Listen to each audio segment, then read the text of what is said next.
কথা না কয়, যদি সবাই থাকে মুখ ফিরায়ে সবাই করে ভয়, যদি সবাই থাকে মুখ ফিরায়ে সবাই করে ভয়, তবে পরাণ খুলে তুই মুখ ফুটে তোর মনের কথা একলা বলো রে, যদি তোর ডাক শুনে কেউ না আসে, একলা চলো একলা চলো একলা চলো একলা চলো রে, যদি তোর ডাক শুনে কেউ না আসে, তবে একলা চলো রে।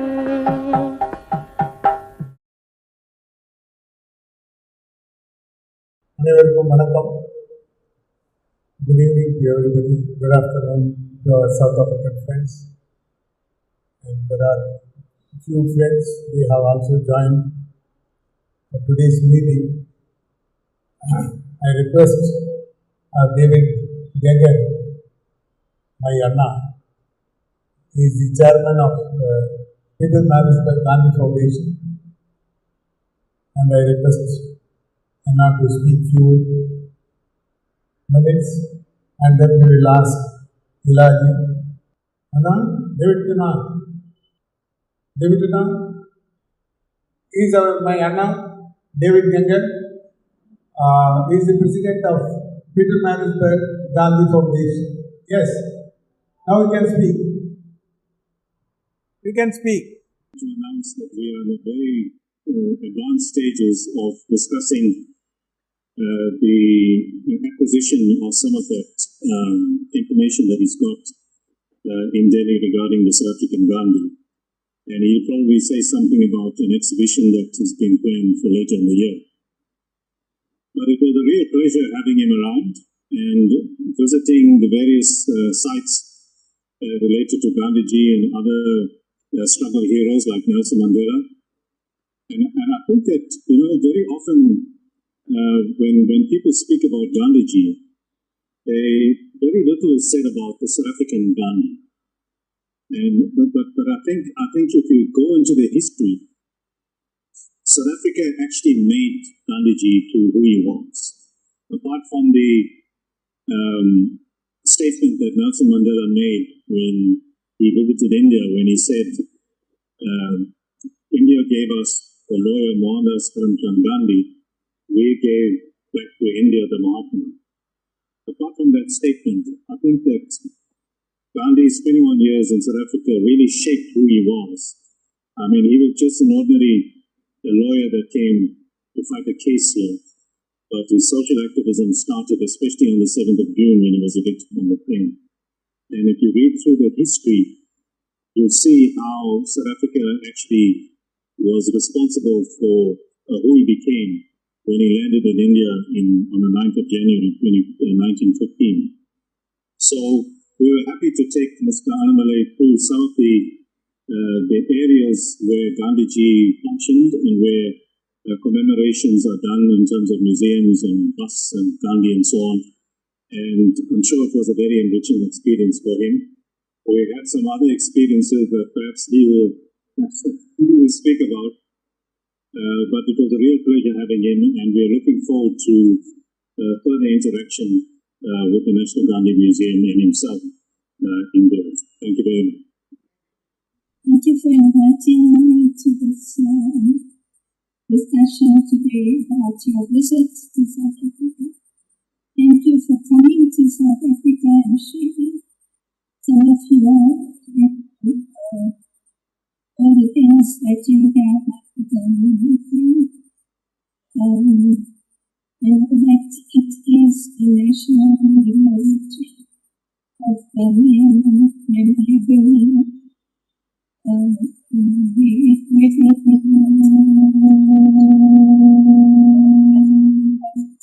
This particular museum. And so it's a pleasure to know what you have to say about your trip to South Africa today. I'm looking forward to listening to it. And as David and said, we are trying to get things together in South Africa. It is difficult for us here because because there are many problems that we experience in our museums together, but we will get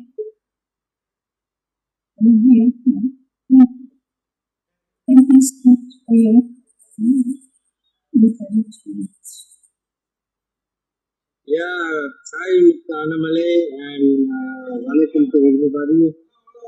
Hi, you on my camera? Okay, this is my camera. Hi, everybody. Thank you very much for inviting me again to your presentation. I'm on my phone, so I'm just going to put the camera off for a bit. It was great meeting Mr. Anamale. I met him a few times, and I'm very happy that he came to South Africa this year, and things are starting to happen. I'm hoping to see him again in the next 2 weeks, hopefully. Okay, sorry, I'm driving, I'm traveling, so I can't, something's wrong with my video, so I cannot see everyone, but nevertheless, just greetings from South Africa, Dr. Anamale. Once again, it was an absolute pleasure having you in South Africa. We actually met in Pietermaritzburg, where we commemorated, Gandhi being thrown off the train, and that's where I met you. So maybe just for the audience to know who I am, I'm actually I live in Bloemfontein. If you look at South Africa, it's like right in the center of South Africa. Yeah, and I have a legal background, and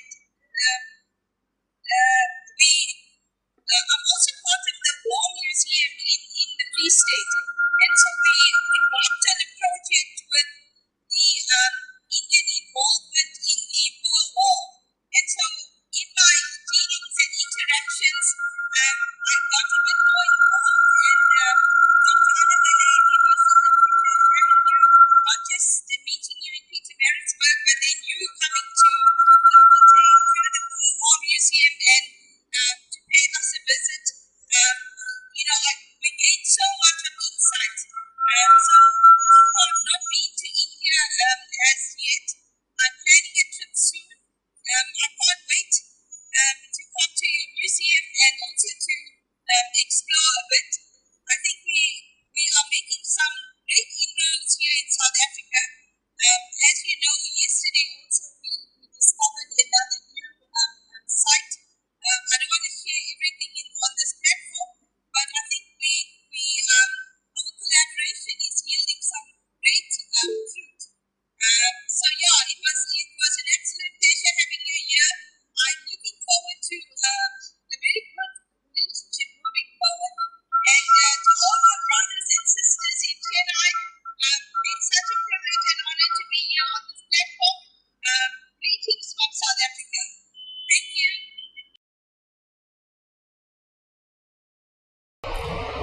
Sorry, I am going to speak in Tamil, so you can enjoy my Tamil. Even if you don't understand, you can enjoy. வணக்கம். இந்த தென்னாப்பிரிக்க பயணம் அப்படின்றது ரொம்ப முக்கியமானது. போன தடவை தென்னாப்பிரிக்கா போயிட்டு வந்தோன்னு தான் சொல்ல முடிஞ்சதே ஒழிய வேற ஒன்றும் அதுக்கு மேலே வேற ஒன்றும் சொல்ல முடியலை. இந்த தடவை ரொம்ப ஆச்சரியமான ஒரு விஷயம் நடந்தது. என்னென்னா, தென்னாப்பிரிக்காவில் இருக்கக்கூடிய பொருட்கள் எல்லாத்தையும், ஃபீனிக்ஸ் செட்டில்மெண்ட்டில் இருக்கக்கூடிய பொருட்கள், காந்தியோட பொருட்கள், அவரோட டாக்குமெண்ட்ஸ் எல்லாத்தையும் ஃபீனிக்ஸ் செட்டில்மெண்ட்லேருந்து நேஷனல் காந்தி மியூசியத்துக்கு கொடுக்குறதுன்னு அவங்க முடிவு பண்ணிட்டாங்க. இலா காந்தி அது எல்லாத்தையும் அனுப்பிட்டாங்க. அதை கொண்டு வந்தவர் கேதார் நீங்கள் பேசினதை கேட்டீங்க. இலா காந்தியோட சன்னு அவருக்கு எங்ககிட்ட ஹேண்ட் ஓவர் பண்ணிட்டார். அந்த பண்ணிவிட்டு அவரை வழி அனுப்புறதுக்காக போயிருந்தேன். அப்போ அவர்கிட்ட சொன்னேன். அப்போ அவர் சொன்னார், CG consul general of India இங்கே டெல்லியில் தான் இருக்காங்க, எதுக்கும் அவங்களுக்கு ஒரு கால் பண்ணி பேசி பாருங்கண்ணா. ஏன்னா அவங்க தான் எல்லாமே அரேஞ்ச் பண்ணாங்க இந்த பொருட்கள் எல்லாமே எங்ககிட்ட வர்றதுக்கு. அதனால் அவங்ககிட்ட சொன்னோன்னே மெசேஜ் கொடுத்தேன். அவங்க நம்ம டெல்லியில் தான் இருக்கேன் அப்படின்னாங்க. அப்படின்னா வந்து காந்தி மியூசியத்தை ஒரு தடவை பாருங்களேன் அப்படின்னு சொன்னேன். சரி ஞாயிற்றுக்கிழமை வரேன்னு சொல்லிட்டு வந்தாங்க. அவங்க சொன்னது 1/2 மணி நேரம் வந்து இருக்கிறேன் அப்படின்னு சொன்னாங்க.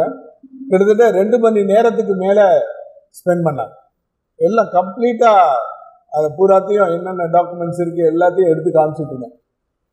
அதில் ஒரு முக்கியமான டாக்குமெண்ட் நான் காமிச்சது என்ன அப்படின்னு சொன்னால், அந்த ஃபீனிக்ஸ் செட்டில்மெண்ட்டில் நடந்த கரஸ்பாண்டன்ஸ், ஆரம்பத்திலேருந்து இப்போ வரைக்கும் இருக்க கரஸ்பாண்டன்ஸ் எல்லாத்தையும் எடுத்து காமிச்சேன். எல்லாமே எக்ஸ்டர்னல் அஃபேர்ஸ்லேருந்து தான் வந்திருக்கு எங்களுக்கு. அப்போ அந்த கனெக்ஷன்ஸ் இருக்குது அப்படின்னு தெரிஞ்சுட்டாங்க அவங்க சொன்னாங்க, நான் ஏதாச்சும் செய்யணும், நான் போகிறதுக்குள்ளேயே ஏதாச்சும் நம்ம பண்ணணும் அப்படின்ட்டு போனாங்க. அடுத்த நாள் மெசேஜ் வந்துச்சு, I talk with high commissioner, he agree அப்படின்னு போட்டாங்க. அப்புறம் ஒரு 2-3 நாள் கழித்து ஒரு டிராஃப்ட் ப்ரோக்ராம் அப்படின்னு ஒன்று அனுப்பிட்டாங்க. எனக்கு அதை நம்பவே முடியலை. அதுக்கப்புறம் உடனே டேவிட் ஃபோன் பண்ணார். அவர் தம்பி தான் என்னை கூப்பிடுவார். நம்ம ஊருக்காரர் தான், அந்த பக்கம் தான், செங்கல்பட்டு பக்கத்தில் அவர் சொந்த ஊர். அங்கே போய் செட்டில் ஆகிட்டாங்க, இண்டிஜுவல் லேபராக போனவங்க. அதனால் அவர் தம்பி என்ன சவுத் ஆஃப்ரிக்கா வரலாமே அப்படின்னாங்க. இன்னும் முடிவு பண்ணலை, பட்டு சிஜி சொல்லிட்டு இருந்தாங்க அப்படின்னு சொன்னேன். நோ உங்களுக்கு எல்லாத்துக்கும் டிக்கெட் எல்லாம் எடுத்து அனுப்பி சொல்லிட்டாங்க. So I am going to sponsor you, so you have to come அப்படின்னு. அதனால் எல்லாமே அவங்க போட்டாங்க, டிக்கெட் எடுத்து அனுப்பிட்டாங்க, ரூட் பிளான் போட்டு கொடுத்துட்டாங்க. எல்லாமே பக்காவான ஒரு பிளானோட போட்டாங்க. ஆனால் வெரி வெரி டைட் ஷெட்யூல். ஒரு நிமிஷம் கூட ரெஸ்ட் கிடையாது. ஒவ்வொரு 1/2 மணி நேரமும் 1 மணி நேரமும் ஒவ்வொரு இடத்துக்கு போய் ஆட்களை சந்திக்கிறது மாதிரி அவங்க போட்டாங்க. அதனால் அங்கே போகக்கூடிய ஒரு வாய்ப்பு கிடைச்சது. எல்லாம் அவங்களுடைய ஆசீர்வாதத்தினால போய் நல்லபடியாக திரும்பி வந்தாச்சு. இப்போ சவுத் ஆஃப்ரிக்காவை பற்றி ஒரு சின்ன ஒரு பேக்ரவுண்ட் அது சொல்லிட்டு போனோம்னா இன்னும் அந்த கதை பின்னாடி நான் போன இடங்கள்லாம் சொல்கிறதுக்கு வசதியாக இருக்கும். அவங்களுக்கு அங்கே இங்கிலீஷும் டச்சு எல்லாரும் போய் அங்கே சவுத் ஆஃப்ரிக்காவில் செட்டில் ஆகுறாங்க. செட்டில் ஆகுனா அவங்களுக்கு தேவையானது என்ன அப்படின்னு சொன்னால், ஃபுல் டைமாக கடுமையாக வேலை செய்யக்கூடிய உழைப்பாளிகள். அங்கே இருக்கக்கூடிய கருப்பர்கள், அந்த பிளாக்ஸ் வந்து அவ்வளோ தூரம் வேலை செய்கிறதுக்கு உபயோகமாக இல்லை. அதனால அவங்களுக்கு தேவையான ஒரு லேபர் ஃபோர்ஸ் நம்மக்கிட்ட இருந்து எடுத்துக்கிறணும்னு நினச்சி இந்தியன் கவர்மெண்ட்டில் பேசுகிறாங்க. அதனால இன்டென்ஜர்ட் லேபரர்ஸாக அவங்கள எல்லாத்தையும் அனுப்புகிறாங்க இங்கேருந்து, ஒரு கான்ட்ராக்டர் மாதிரி. அதனால இந்தியாவிலேருந்து இன்டென்ஜர்ட் லேபரர்ஸாக கொண்டு போகிறாங்க. 1860 முதல் கப்பல் போகுது. அதனால் இன்றைக்கும் அங்கே வந்து 1860 ஹெரிடேஜ் சென்டர்னு ஒன்று வச்சுருக்குறாங்க. அந்த சென்டர்ஸில் இதுவரைக்கும் நடந்த நிகழ்ச்சிகளை பூராத்தையும் ஹிஸ்டாரிக்கலாக பாதுகாப்பாக வச்சுருக்கோம்னு நினைக்கிறாங்க. அதுக்கு அடுத்தது அங்கே போனவங்க வியாபாரிகள். ஏன்னா அங்கே பாப்புலேஷன் அதிகமாக, இந்தியன் பாப்புலேஷன் போனோன்னா அதுக்கு தேவையான வியாபாரிகளும் போகிறாங்க. அது குஜராத்திலேருந்து பெரும்பாலும் முஸ்லீம்கள் போகிறாங்க. 2 குரூப் ஆஃப் முஸ்லீம்ஸ் போகிறாங்க. ஒருத்தங்க மேமன்ஸு, இன்னொன்று அவங்க யார் சார், என்ன முஸ்லீம்ஸ், போரா முஸ்லீம். 2 முஸ்லீம் குரூப்பும் அங்கே போகிறாங்க. அப்புறம் அவங்களுக்கு உதவி பண்ணுறதுக்காக அக்கௌண்டன்ட்டு அவங்கெல்லாம் போகிறாங்க.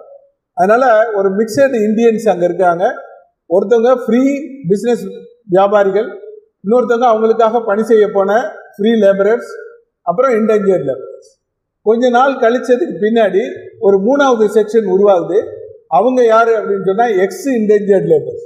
அவங்க கான்ட்ராக்டெல்லாம் முடிஞ்சதுக்கு பின்னாடி அங்கேயே தங்குறவங்க, அவங்களோட குழந்தைகள் அப்படின்ற இன்னொரு குரூப்பும் அவங்க உருவாகுறாங்க.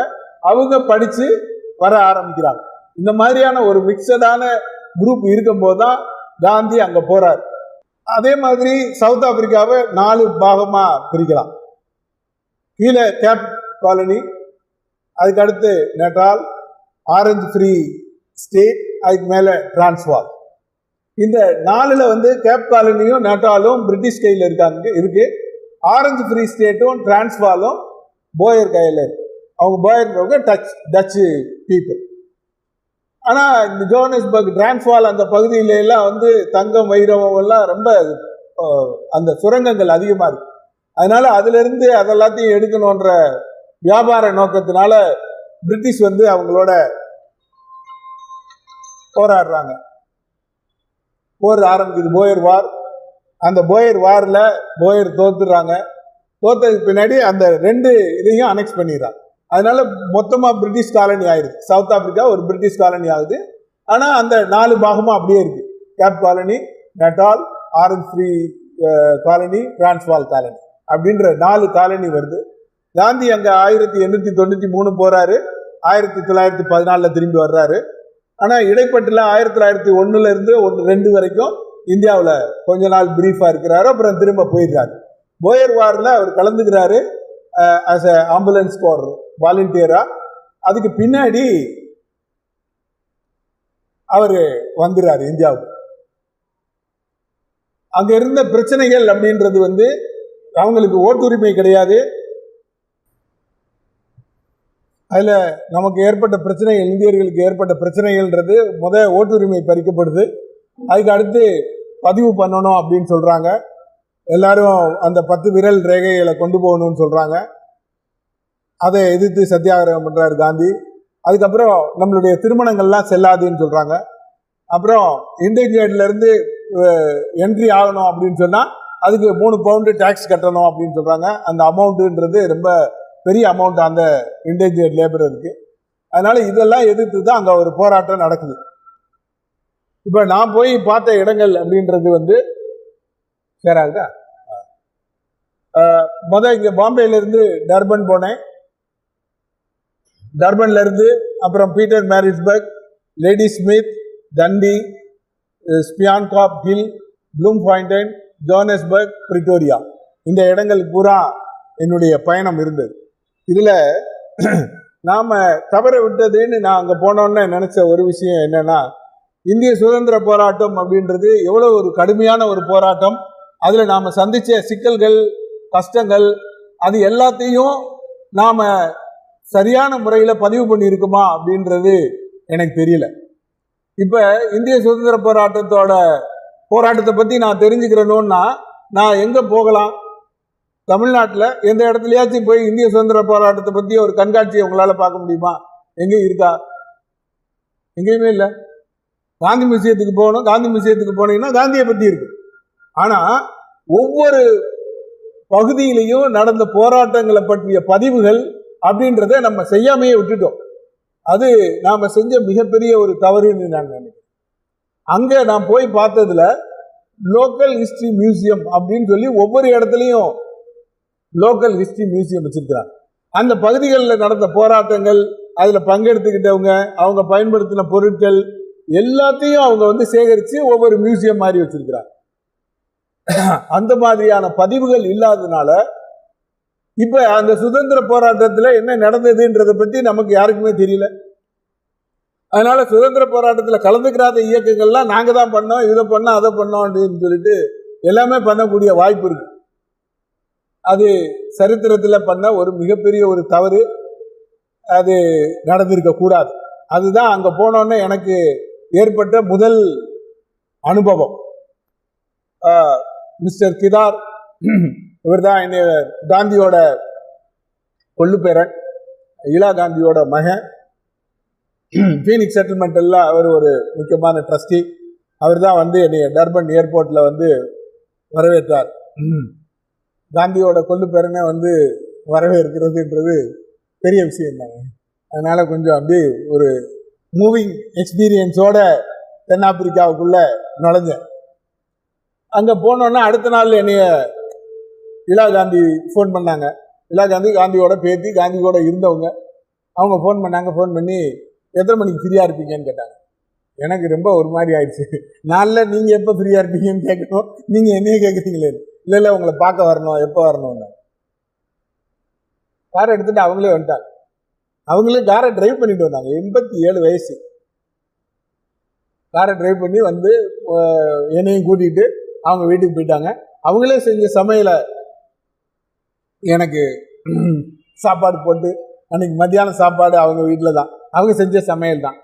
அவங்களுடைய பொண்ணு, அவங்க 2 பேரும் சேர்ந்து பண்ணாங்க. அன்னைக்கு எல்லா இடத்துக்கும் டர்பனில் இருக்கக்கூடிய இடங்களை எல்லாத்தையும் பார்க்கலாம் அப்படின்னு சொல்லிட்டு போனோம். முதல்ல நாங்கள் போன இடம் 1896 முக்கியமான ஒரு பகுதி. அது காந்தியுடைய வாழ்க்கையில. இதுல ஆடியோ கட் பண்ணலாமா தெரியல. சரி, அப்ப அந்த 1896 காந்தி குடும்பத்தோட வர்றாரு, தன்னோட குழந்தைகளை கூட்டிட்டு வர்றாரு.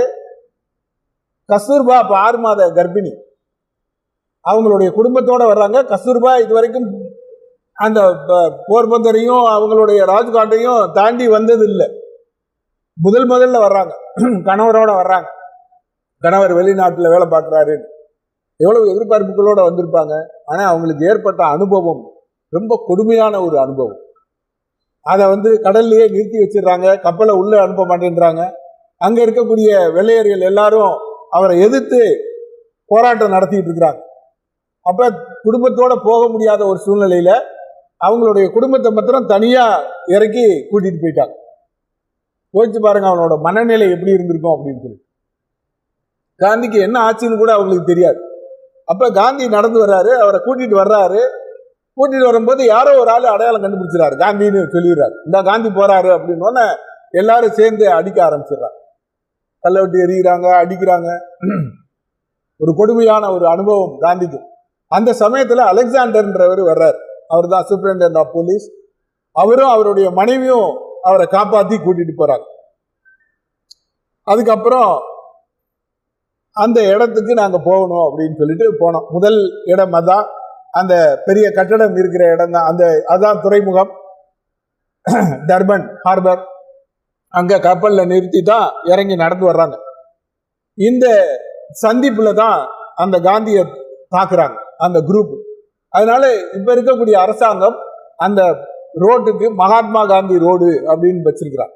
அந்த இடத்துல தாக்குதல் நடந்ததுனால அதுக்கு மகாத்மா காந்தி ரோடுன்னு வச்சிருக்காங்க. அந்த போலீஸ் ஸ்டேஷன் இந்த ரோட்ல இருந்து கொஞ்சம் தூரத்துல போலீஸ் ஸ்டேஷன் இருக்கு. இப்ப அது ஒரு காஃபிடீரியாவாயிடுச்சு. அதனால அங்க கூட்டிட்டு போனாங்க, போய் பார்ப்போம் உள்ள போய் அப்படின்னு சொல்லிட்டு. உள்ள போய் பார்த்தோம், ஆனா அது காஃபிடீரியாவா இருந்தது. அதனால அவங்க கிட்ட பெர்மிஷன் வாங்கிட்டு உள்ள போய் பார்க்கலாம் அப்படின்னு சொல்லிட்டு உள்ள போனோம். அவங்க கேட்டாங்க ஏன் இல்லை பார்க்கணும் அப்படின்னு சொன்னா சரிட்டாங்க. ஒரு பொண்ணை கூப்பிட்டு நீ கூட்டிட்டு போய் காமி அப்படின்னு சொன்னாங்க. அது ஒரு ஆப்பிரிக்கன் கேர்ள், அதை கூப்பிட்டு போய் காமிச்சு நாங்கள் அதை பூரா ஆராய்ச்சி பண்ணி பேசிக்கிட்டு இருந்தோமா. அதுக்கு ஒரே ஒரு ஆச்சரியம், அதுக்கு எதுக்கு இவ்வளவு தூரம் அதை பார்த்துக்கிட்டு இருக்கீங்க அப்படின்னு கேட்டுச்சு. உடனே நான் சொன்னேன், இது மாதிரி காந்தி 1896 வந்தப்ப அவங்கள இங்கே ஒரு குரூப்பை அட்டாக் பண்ணிட்டாங்க, அவரை காப்பாற்றி இங்கே தான் கொண்டு வந்து வச்சுருந்தாங்க. இப்படியே பார்த்து, யூ மீன் மகாத்மா காந்தி?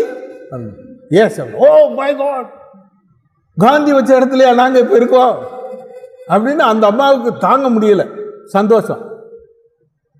நம்ம சும்மா இருக்க மாட்டோம்ல, நமக்குன்னு ஒரு குசும்பு இருக்கும்ல. அதனால என்ன சொல்லி இலா காந்தியை பார்த்து, இவங்க யாருன்னு தெரியுமா? அந்த மகாத்மா காந்தியோட பேத்தி அப்படின்னு ஒரே குதிச்சிருச்சு அந்த பொண்ணு, சின்ன பொண்ணு, பிளாக். குதிச்சுட்டு அம்மா நான் உங்களை கட்டி பிடிச்சிக்கிறவா அப்படின்னு அப்படி கட்டி பிடிச்சிக்கிருச்சு அந்த அம்மாவை. காந்தி ஆப்பிரிக்க கருப்பர்கள் மத்தியில் இல்லைன்னு யாராச்சும் எழுதினாங்கன்னா இதை விட போய் வேற என்னவா இருக்க முடியும்? ஒரு பெண், சாதாரணமான ஒரு பெண், வேலை பார்க்குற ஒரு பெண், அதுக்கு காந்தின்னு அப்படியே அதிர்ச்சி அடையுது. அதிர்ச்சி அடைஞ்சு அது போய் கட்டி பிடிக்குது, சொல்லிட்டு I love Gandhi, I follow Gandhi அப்படின்னு சொல்லி. அது அந்த முதல் நாளில் முதல்ல ஏற்பட்ட அனுபவமே எனக்கு ரொம்ப அற்புதமான ஒரு அனுபவமாக ஆயிடுச்சு. அதுக்கு அடுத்து மோகனோட சாகவாசம் இருக்குல்ல, அதனால அப்படியே போய் பீச்சுக்கு இப்பெல்லாம் போனோம். அவங்க எல்லாரும் என்ன செஞ்சுட்டாங்க, அதுக்கு அடுத்தது பீச்சுக்கு கூட்டிகிட்டு போனாங்க. அது டிஃப்ரெண்ட் பீச்சு முன்னாடி இருந்திருக்கு. இங்கிலீஷுக்கு தனி பீச் இருக்குது, இந்தியன்ஸுக்கு தனி பீச் இருக்குது, பிளாக்ஸுக்கு தனி பீச். அந்த இங்கிலீஷ் பீச் பார்த்தீங்கன்னா ரொம்ப பிரமாதமாக இருக்குது, இன்னமும் நல்லா இருக்கு. இப்போ எல்லாரும் போகலாம், ஆனால் இந்தியன்ஸ் இந்த இங்கிலீஷ் அனுபவிச்ச அந்த பீச் மாத்திரம் ரொம்ப நீட்டாக வச்சுருக்குறாங்க. அதுக்கப்புறம் இந்தியன் பீச்சு, இந்தியன் ஸ்டைலில் வடக்கடை பஜ்ஜி கடை எல்லாம் போட்டு வச்சுருக்காங்க, நல்லா இருக்கு. அதுக்கு பேர் நம்ம உருண்டை அப்படின்றாங்க. அது நம்ம இது மாதிரி தான் இருக்குது, போண்டா தான் அவங்க உருண்டைன்னு சொல்கிறாங்க. அப்புறம் பஜ்ஜியா அப்படின்றாங்க, நம்ம பஜ்ஜி தான். பஜ்ஜியா வடை, பருப்பு வடையில் அவங்க ஓட்டை போட்டு சுடுறாங்க. அது நல்லா வித்தியாசமாக தான் இருக்குது. உளுந்த வடையில் தான் நம்ம ஓட்டை போடுவோம், அவங்க பருப்பு வடையிலேயே ஓட்டை போட்டு ரெண்டையும் மிக்ஸ் பண்ணி டிசைன் பண்ணிட்டாங்க. நல்லா தான் இருக்குது அந்த டிசைன். அதை வாங்கி கொடுக்கணுன்றதுக்காக என்னை கூட்டிகிட்டு போய் வாங்கி கொடுத்தாங்க. அதுக்கு அடுத்து போன இடம் காந்தி வசித்த அந்த வீடு. அந்த வீடு இப்போ இல்லை, இடிச்சிட்டாங்க. இப்போ வேறு பில்டிங் எல்லாம் கட்டிட்டாங்க. ஆனால் அதான் அந்த சரித்திரத்தை எப்படி பாதுகாக்கிறாங்க, அந்த ஹெரிட்டேஜை எப்படி பாதுகாக்கிறாங்க அப்படின்றத அவங்ககிட்ட கற்றுக்கிறணும்னு சொன்னது. அந்த வீடை இடிச்சிட்டாங்க. அந்த வீடை இடித்ததுக்கு பின்னாடி அந்த முகப்பில் 1893 1902 வரைக்கும் காந்தி இங்கே தான் இருந்தார் அப்படின்னு ஒரு பிளாக் வச்சுருக்காங்க. காந்தி 1946 நம்ம இந்திய பிரச்சார சபா பக்கத்தில் இருக்கக்கூடிய ஒரு வீட்டில் தங்கியிருந்தார். நம்ம பெட்ரோல் பக்கத்துக்கு மங்களம் இல்லம்னு அதுக்கு பேர். இப்பயும் போய் பார்க்கலாம், மங்களம் இல்லம்னு இருக்கும். அந்த 2 யானை போட்டு அந்த ஆர்ச்சி மாத்திரம் இருக்கும்.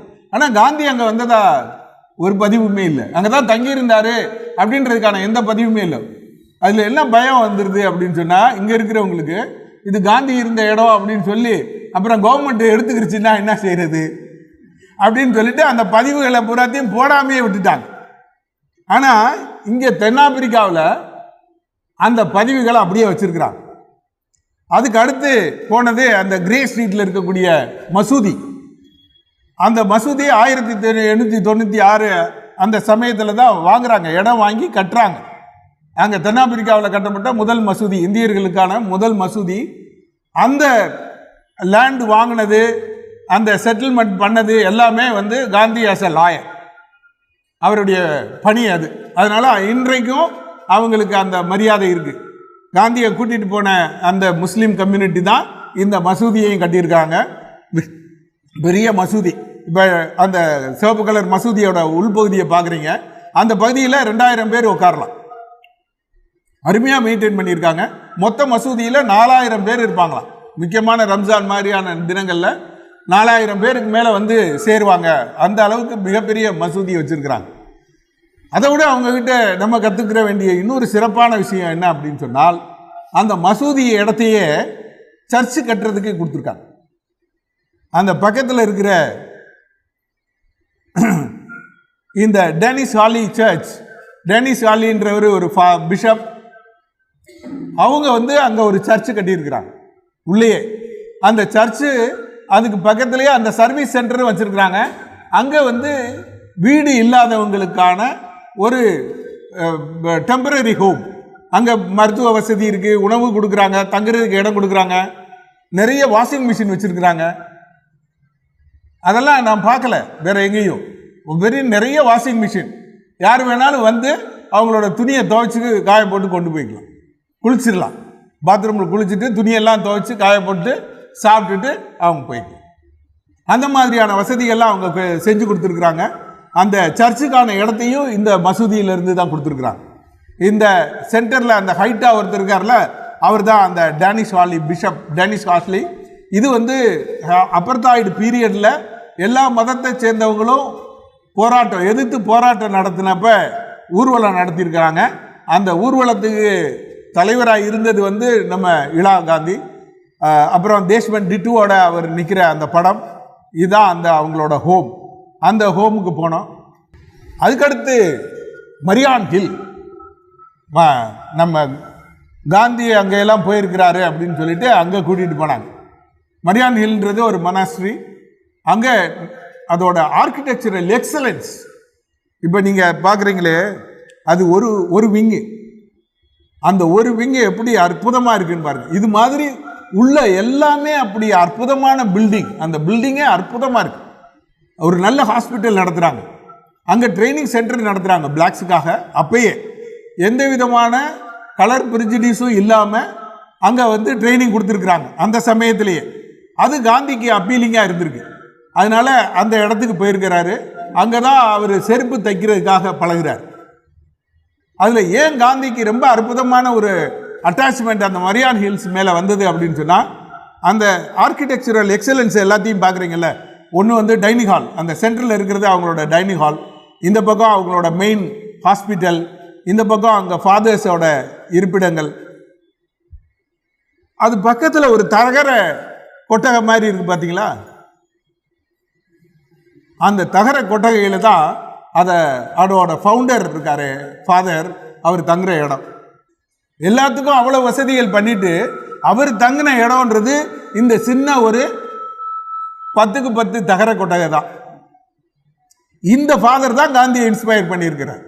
இப்போ ஒரு கம்யூனிட்டி மாதிரி வாழணும் அப்படின்னு சொன்னால் எப்படி வாழணுன்றத அவர் அங்கே போய் தெரிஞ்சுக்கிறார். அதனால மரியான் ஹில்லுன்றது காந்தியுடைய வாழ்க்கையில் ஒரு முக்கியமான ஒரு இடம். அந்த இடத்துக்கு நாங்கள் போயிருந்தோம். அந்த சர்ச்சு அதெல்லாம் இருக்குது. இதில் இங்கே நிற்கிறவங்க தான் வந்து சிஜி கான்சல் ஜெனரல் டாக்டர் தரீனா. அவங்க வந்து டர்பனில் இருக்கிறாங்க. இவங்க தான் இந்த டூருக்கு பூராத்துக்குமே ஏற்பாடு பண்ணது. அது பின்னாடி நிற்கிறது அவரோட ஹஸ்பண்ட், அந்த பக்கம் கருப்பு கோட் போட்டு அந்த சைடில் நிற்கிறது. அப்புறம் இந்திரா காந்தியோட டாக்டர், இன்னொரு டாக்டர் அட்வொகேட், அவங்க அங்கே கூட இருக்காங்க. அப்புறம் இந்த லெஃப்ட் ஹேண்ட் சைடில் ஒரு சிஸ்டர் இருக்காங்க. அந்த சிஸ்டரை போய் பார்த்தோம். அவங்களுக்கு வயசு 85 ஆயிடுச்சு. அவங்களோட ஒரே வேலை என்ன அப்படின்னு சொன்னால் வெரைட்டி ஆஃப் கேண்டில் பண்ணுறது தான். அந்த மெழுகுவர்த்தியில் அவ்வளோ பெரிய ஆராய்ச்சியை பண்ணியிருக்கிறாங்க அவங்க. நாங்கள் போனோன்னா அது ஒவ்வொன்றா எடுத்து அவங்களே இறக்கி ஒவ்வொன்றா எடுத்து காமிக்கிறாங்க. இதில் இது இருக்குது, அது இருக்குது, இது இந்த ஃபங்க்ஷனுக்கு வைக்கிறது, அது அந்த ஃபங்க்ஷனுக்கு வைக்கிறது அப்படின்னு சொல்லி ஒரு பெரிய பிஹெச்டி தீசிஸே பண்ணி வச்சுருக்கிறாங்க அந்த மெழுகுவர்த்தியில். அவங்கள போய் சந்தித்தோம். அதுக்கடுத்து போன இடம் வந்து சீஃப் ஆல்பர்ட் லுத்லி. லுத்லி வந்து ரொம்ப முக்கியமான கருப்பின தலைவர். அவர் வந்து ஆப்பிரிக்கன் நேஷனல் காங்கிரஸுக்கு தலைவராக வர்றாரு. அவர் வர்றப்ப தான் வந்து ஆப்பிரிக்கன் நேஷனல் காங்கிரஸோட அந்த ஒரு ஸ்ட்ரக்சர் மாறுது. அதில் எல்லாத்தையுமே எப்படி கொண்டு வர்றது, இன்க்ளூசிவாக அந்த அமைப்பை எப்படி ஆக்குறது அப்படின்றதுக்காக யாரெல்லாம் பாதிக்கப்பட்டாங்களோ அந்த பாதிக்கப்பட்டவர்கள் எல்லாத்தையும் ஏஎன்சிக்குள்ளே கொண்டு வரணும்னு நினைக்கிறார் லுத்லி. அதனால லுத்லின்றது காந்திக்கு பின்னாடி, காந்தி அவரை சந்திக்கலை, ஆனால் காந்திக்கு பின்னாடி வந்து காந்தியால் வந்து உற்சாகம் அடைஞ்சு அவருடைய அகிம்சை போராட்டத்தில் நம்பிக்கையோட வேலை செஞ்சதில் முக்கியமான ஆள் வந்து லுத்லி. அவர் சென்னைக்கு வந்திருக்கிறார். இப்போ அதெல்லாம் போய் நான் பார்க்கணும், பார்த்து அதெல்லாத்தையும் கலெக்ட் பண்ணி கொடுக்கணும். சென்னையில் வந்து ஒரு கான்ஃபரன்ஸ் அட்டன் பண்ணியிருக்கிறார் மெட்ராஸ் கிறிஸ்டியன் காலேஜில் 1936. அதனால் அது சம்மந்தமான நிகழ்ச்சிகளை போய் பார்க்கணும். இப்போ நீங்கள் பார்க்குறது தான் அந்த லுத்லி. அந்த லுத்லி அவரோட வீட்டை வந்து மியூசியமாக கன்வெர்ட் பண்ணியிருக்கிறாங்க.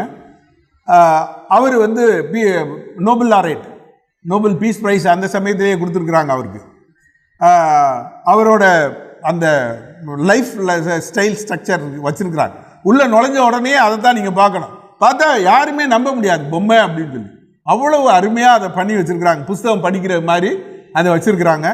அவங்க கூட இருக்கிறது வந்து நாங்கள் எல்லோரும் உட்காந்துருக்கிற அது வீட்டுக்கு முன்னாடி நாங்கள் நிற்கிறோம். டாக்டர் பிரைன் டிரைவர் தான் அவரோட டைரக்டர். அந்த பிளாக் ஒருத்தர் நிற்கிறாரு அவர். அப்புறம் கீழே இலா காந்தி பக்கத்தில் ஒரு அம்மா ப்ளூ கலரில் போட்டு உட்காந்துருக்காங்க. அது வந்து லுத்லியோட மருமகன். அவங்க தான் இப்போ எல்லாத்தையும் பார்த்துக்கிட்டு இருக்காங்க. அதனால் லுத்லி மியூசியம் போனோம். இப்போ வந்து அக்டோபர் மாதம் ஒரு கண்காட்சி நடத்துறதுக்காக பிளான் பண்ணியிருக்கிறோம். அதில் லுத்லி மியூசியமும் சேர்ந்து நாங்கள் பண்ண போகிறோம். நம்ம சார்லி அப்படின்னு ஒருத்தவங்க பேசுனாங்களே, அவங்க தான் இந்த லுத்லி மியூசியத்தோட சேர்மன். அதுக்கடுத்து போனது வந்து காந்தி லுத்லி டாக்குமெண்டேஷன் சென்டர். இது மாதிரி டாக்குமெண்டேஷன் சென்டர்ஸ் நிறைய இருக்குது. அங்கே எல்லா டாக்குமெண்ட்ஸையும் அவங்க கலெக்ட் பண்ணி வச்சுருக்குறாங்க. அதில் என் பக்கத்தில் நிற்கிற ஒரு பேர் வந்து முனுசாமி, திரு முனுசாமி. இவரோட அப்பா, அவங்களோட அப்பா எல்லாருமே காந்தி கூட வேலை பார்த்தவங்க. இப்போ அந்த காந்தி லுத்லி சென்டரில் அவர் தான் சீனியர் லைப்ரரியனாக இருக்கார். 80களில் ஒரு மிகப்பெரிய ஒரு கருப்பின எழுச்சி வந்தது. அதில் இந்தியர்களுக்கு எதிராக நிறைய விஷயங்கள் நடந்துருச்சு. அப்போ ஃபீனிக்ஸ் செட்டில்மெண்ட் எல்லாத்தையுமே இடித்து எரித்து காலி பண்ணிட்டாங்க. அப்போ இவங்க அப்பா இவர் சின்ன குழந்தை, அப்போ அவங்க எல்லாருமே வந்து அந்த இடத்த விட்டு தப்பிச்சு ஓடிட்டாங்க. இப்போ வந்து அந்த காந்தி லுத்லி டாக்குமெண்டேஷன் சென்டரில் அவர் தான் லைப்ரரியனாக இருக்கார். அவங்க ரோஷினி பத்தர் அவங்க பேர், அவங்களும் தமிழ்காரங்க தான். அவங்களும் அங்கே பணி செய்கிறாங்க. அடுத்து போன இடம் ஜான் துபே. ஜான் துபே தான் ஆப்பிரிக்கன் நேஷனல் காங்கிரஸோட ஃபவுண்டர். காந்தியோட சம்பந்தப்பட்டவர். காந்தி தென்னாப்பிரிக்காவில் இருக்கும்போதே அவருடைய ஆசிரமத்துக்கு காந்தி போயிருக்கிறாரு. காந்தியோட ஆசிரமத்துக்கு ஜான் துபே வந்திருக்கிறாரு. கோகலே 1912க்கு போயிருந்தப்ப கோகலேயே ஜான் துபேயோட அவரோட ஆசிரமத்துக்கு கூட்டிகிட்டு போகிறார். அவருக்கு பேர் ஆசிரமம் இல்லை, அது ஒரு இன்ஸ்டிடியூட். அந்த இன்ஸ்டிடியூட்டுக்கு அவருக்கு கோகலேயை கூட்டிகிட்டு போகிறார். ஜான் துபேயை பற்றி இந்தியன் ஒப்பீனியனில் நிறைய எழுதியிருக்கிறார். அதனால் ஆப்பிரிக்கன் நேஷனல் காங்கிரஸ் உருவாகி வரும்போதே இங்கே நேட்டால் இந்தியன் காங்கிரஸ்ன்னு ஒன்று உருவாகி வருது. அதை பார்த்து அதோட அடியொற்றி ஆப்பிரிக்கன் நேஷனல் காங்கிரஸ் அங்கே வருது. அதனால் பின்னாடி லுத்லி அந்த ஆப்பிரிக்கன் நேஷனல் காங்கிரஸோட தலைமை பொறுப்புக்கு வரும்போது அதில் இந்தியர்களை பூராத்தையும் இணைக்கிறதுக்கான ஒரு வாய்ப்புகள், ஒரு ஃபவுண்டேஷன் போட்டது ஜான் துபே. அவருடைய இடத்துக்கு தான் அங்கே போயிருந்தோம். ஆப்பிரிக்கன் நேஷனல் காங்கிரஸ்ன்றது தான் இப்போ ஆளுங்கட்சி. அதோட ஃபவுண்டர் தான் ஜான் துபே. அவருடைய வீட்டுக்கு தான் நாங்கள் போயிருக்கிறோம். கொடுமை, அதோட பராமரிப்புன்றது அவ்வளவு மோசமாக இருக்கு. அங்கே எங்களுக்கு அவர் போய் காமிக்கிறாரு, ஒரு இதை காமிச்சு, இதுதான் அவர் ஜான் துபே பிரிண்டிங் பண்ண பிரிண்டிங் மிஷின்னு ஒன்றை காமிக்கிறார். இலா காந்தி பார்த்துட்டு, do you think it's a printing machine அப்படின்னு கேட்டார். நோ, இல்லை பார்த்தா அப்படி தெரியலையே, அது வேற இல்லை அப்படின்னு. ஆமாம் அப்படின்னா. அப்புறம் கொஞ்சம் எல்லாத்தையும் தூசி தட்டிட்டு பார்த்தா அது பியானோ. அதை பிரிண்டிங் மிஷின்னு அங்கே இருக்கிற கியூரேட்டர் சொல்கிறார். அப்போ எப்படி இருந்திருக்கும்? அப்போ இந்த மெயின்டெனன்ஸுன்றது அவ்வளவு நல்லா இல்லை. அதுக்கு பின்னாடி அவரோட பேரனை பார்த்தோம், பேரனை சந்தித்தோம். நாங்கள் சந்தித்தப்ப குறிப்பாக நான் சொன்னது அதுதான், நீங்கள் செய்கிறது சரியில்லை. அவருக்கு நம்ம பண்ண வேண்டிய விஷயங்கள் எவ்வளோ இருக்குது. இப்படி ஒருத்தரை போட்டு இப்படி அந்த இடத்த பராமரிப்பு இல்லாமல் வச்சுருக்கிறீங்களே, எத்தனை பேர் பார்க்க வேண்டிய இடம் அப்படின்னு சொன்னேன். அதனால் அன்றைக்கு முதல் நாள் நிகழ்ச்சி ஒரு டிசப்பாயின்மெண்ட்டான ஒரு நிகழ்ச்சி. அதுக்கடுத்து டிசப்பாயின்மெண்ட்டான நிகழ்ச்சி நான் ஃபீனிக்ஸுக்கு போனது.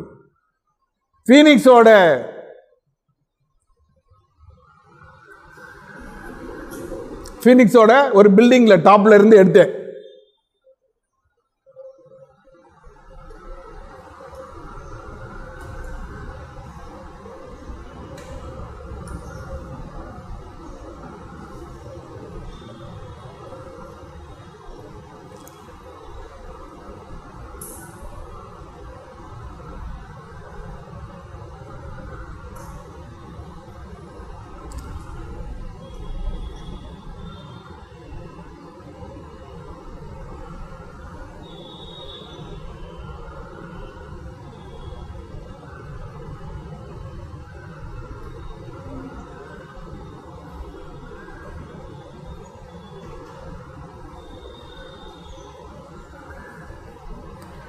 கண்ணு கட்டிய தூரம் வரை எப்படி கேமரா வச்சு எடுக்க முடியுமோ எடுத்துட்டேன். அது பூராமே ஃபீனிக்ஸ் செட்டில்மெண்ட், 100 ஏக்கர். அதனுடைய பரப்பளவு, ஃபீனிக்ஸ் செட்டில்மெண்ட்டோட மொத்த பரப்பளவு 100 ஏக்கர். காந்தி காசு கொடுத்து வாங்கின இடம். அந்த ஃபீனிக்ஸ் செட்டில்மெண்ட்டோட டாக்குமெண்ட் இப்போ எங்ககிட்ட இருக்குது. ஆனால் துரதிர்ஷ்டவசமாக இப்போ ஃபீனிக்ஸ் செட்டில்மெண்ட்டில் இருக்கக்கூடிய கைவசம் இருக்கக்கூடிய இடம் 3.5 ஏக்கர். இதுதான்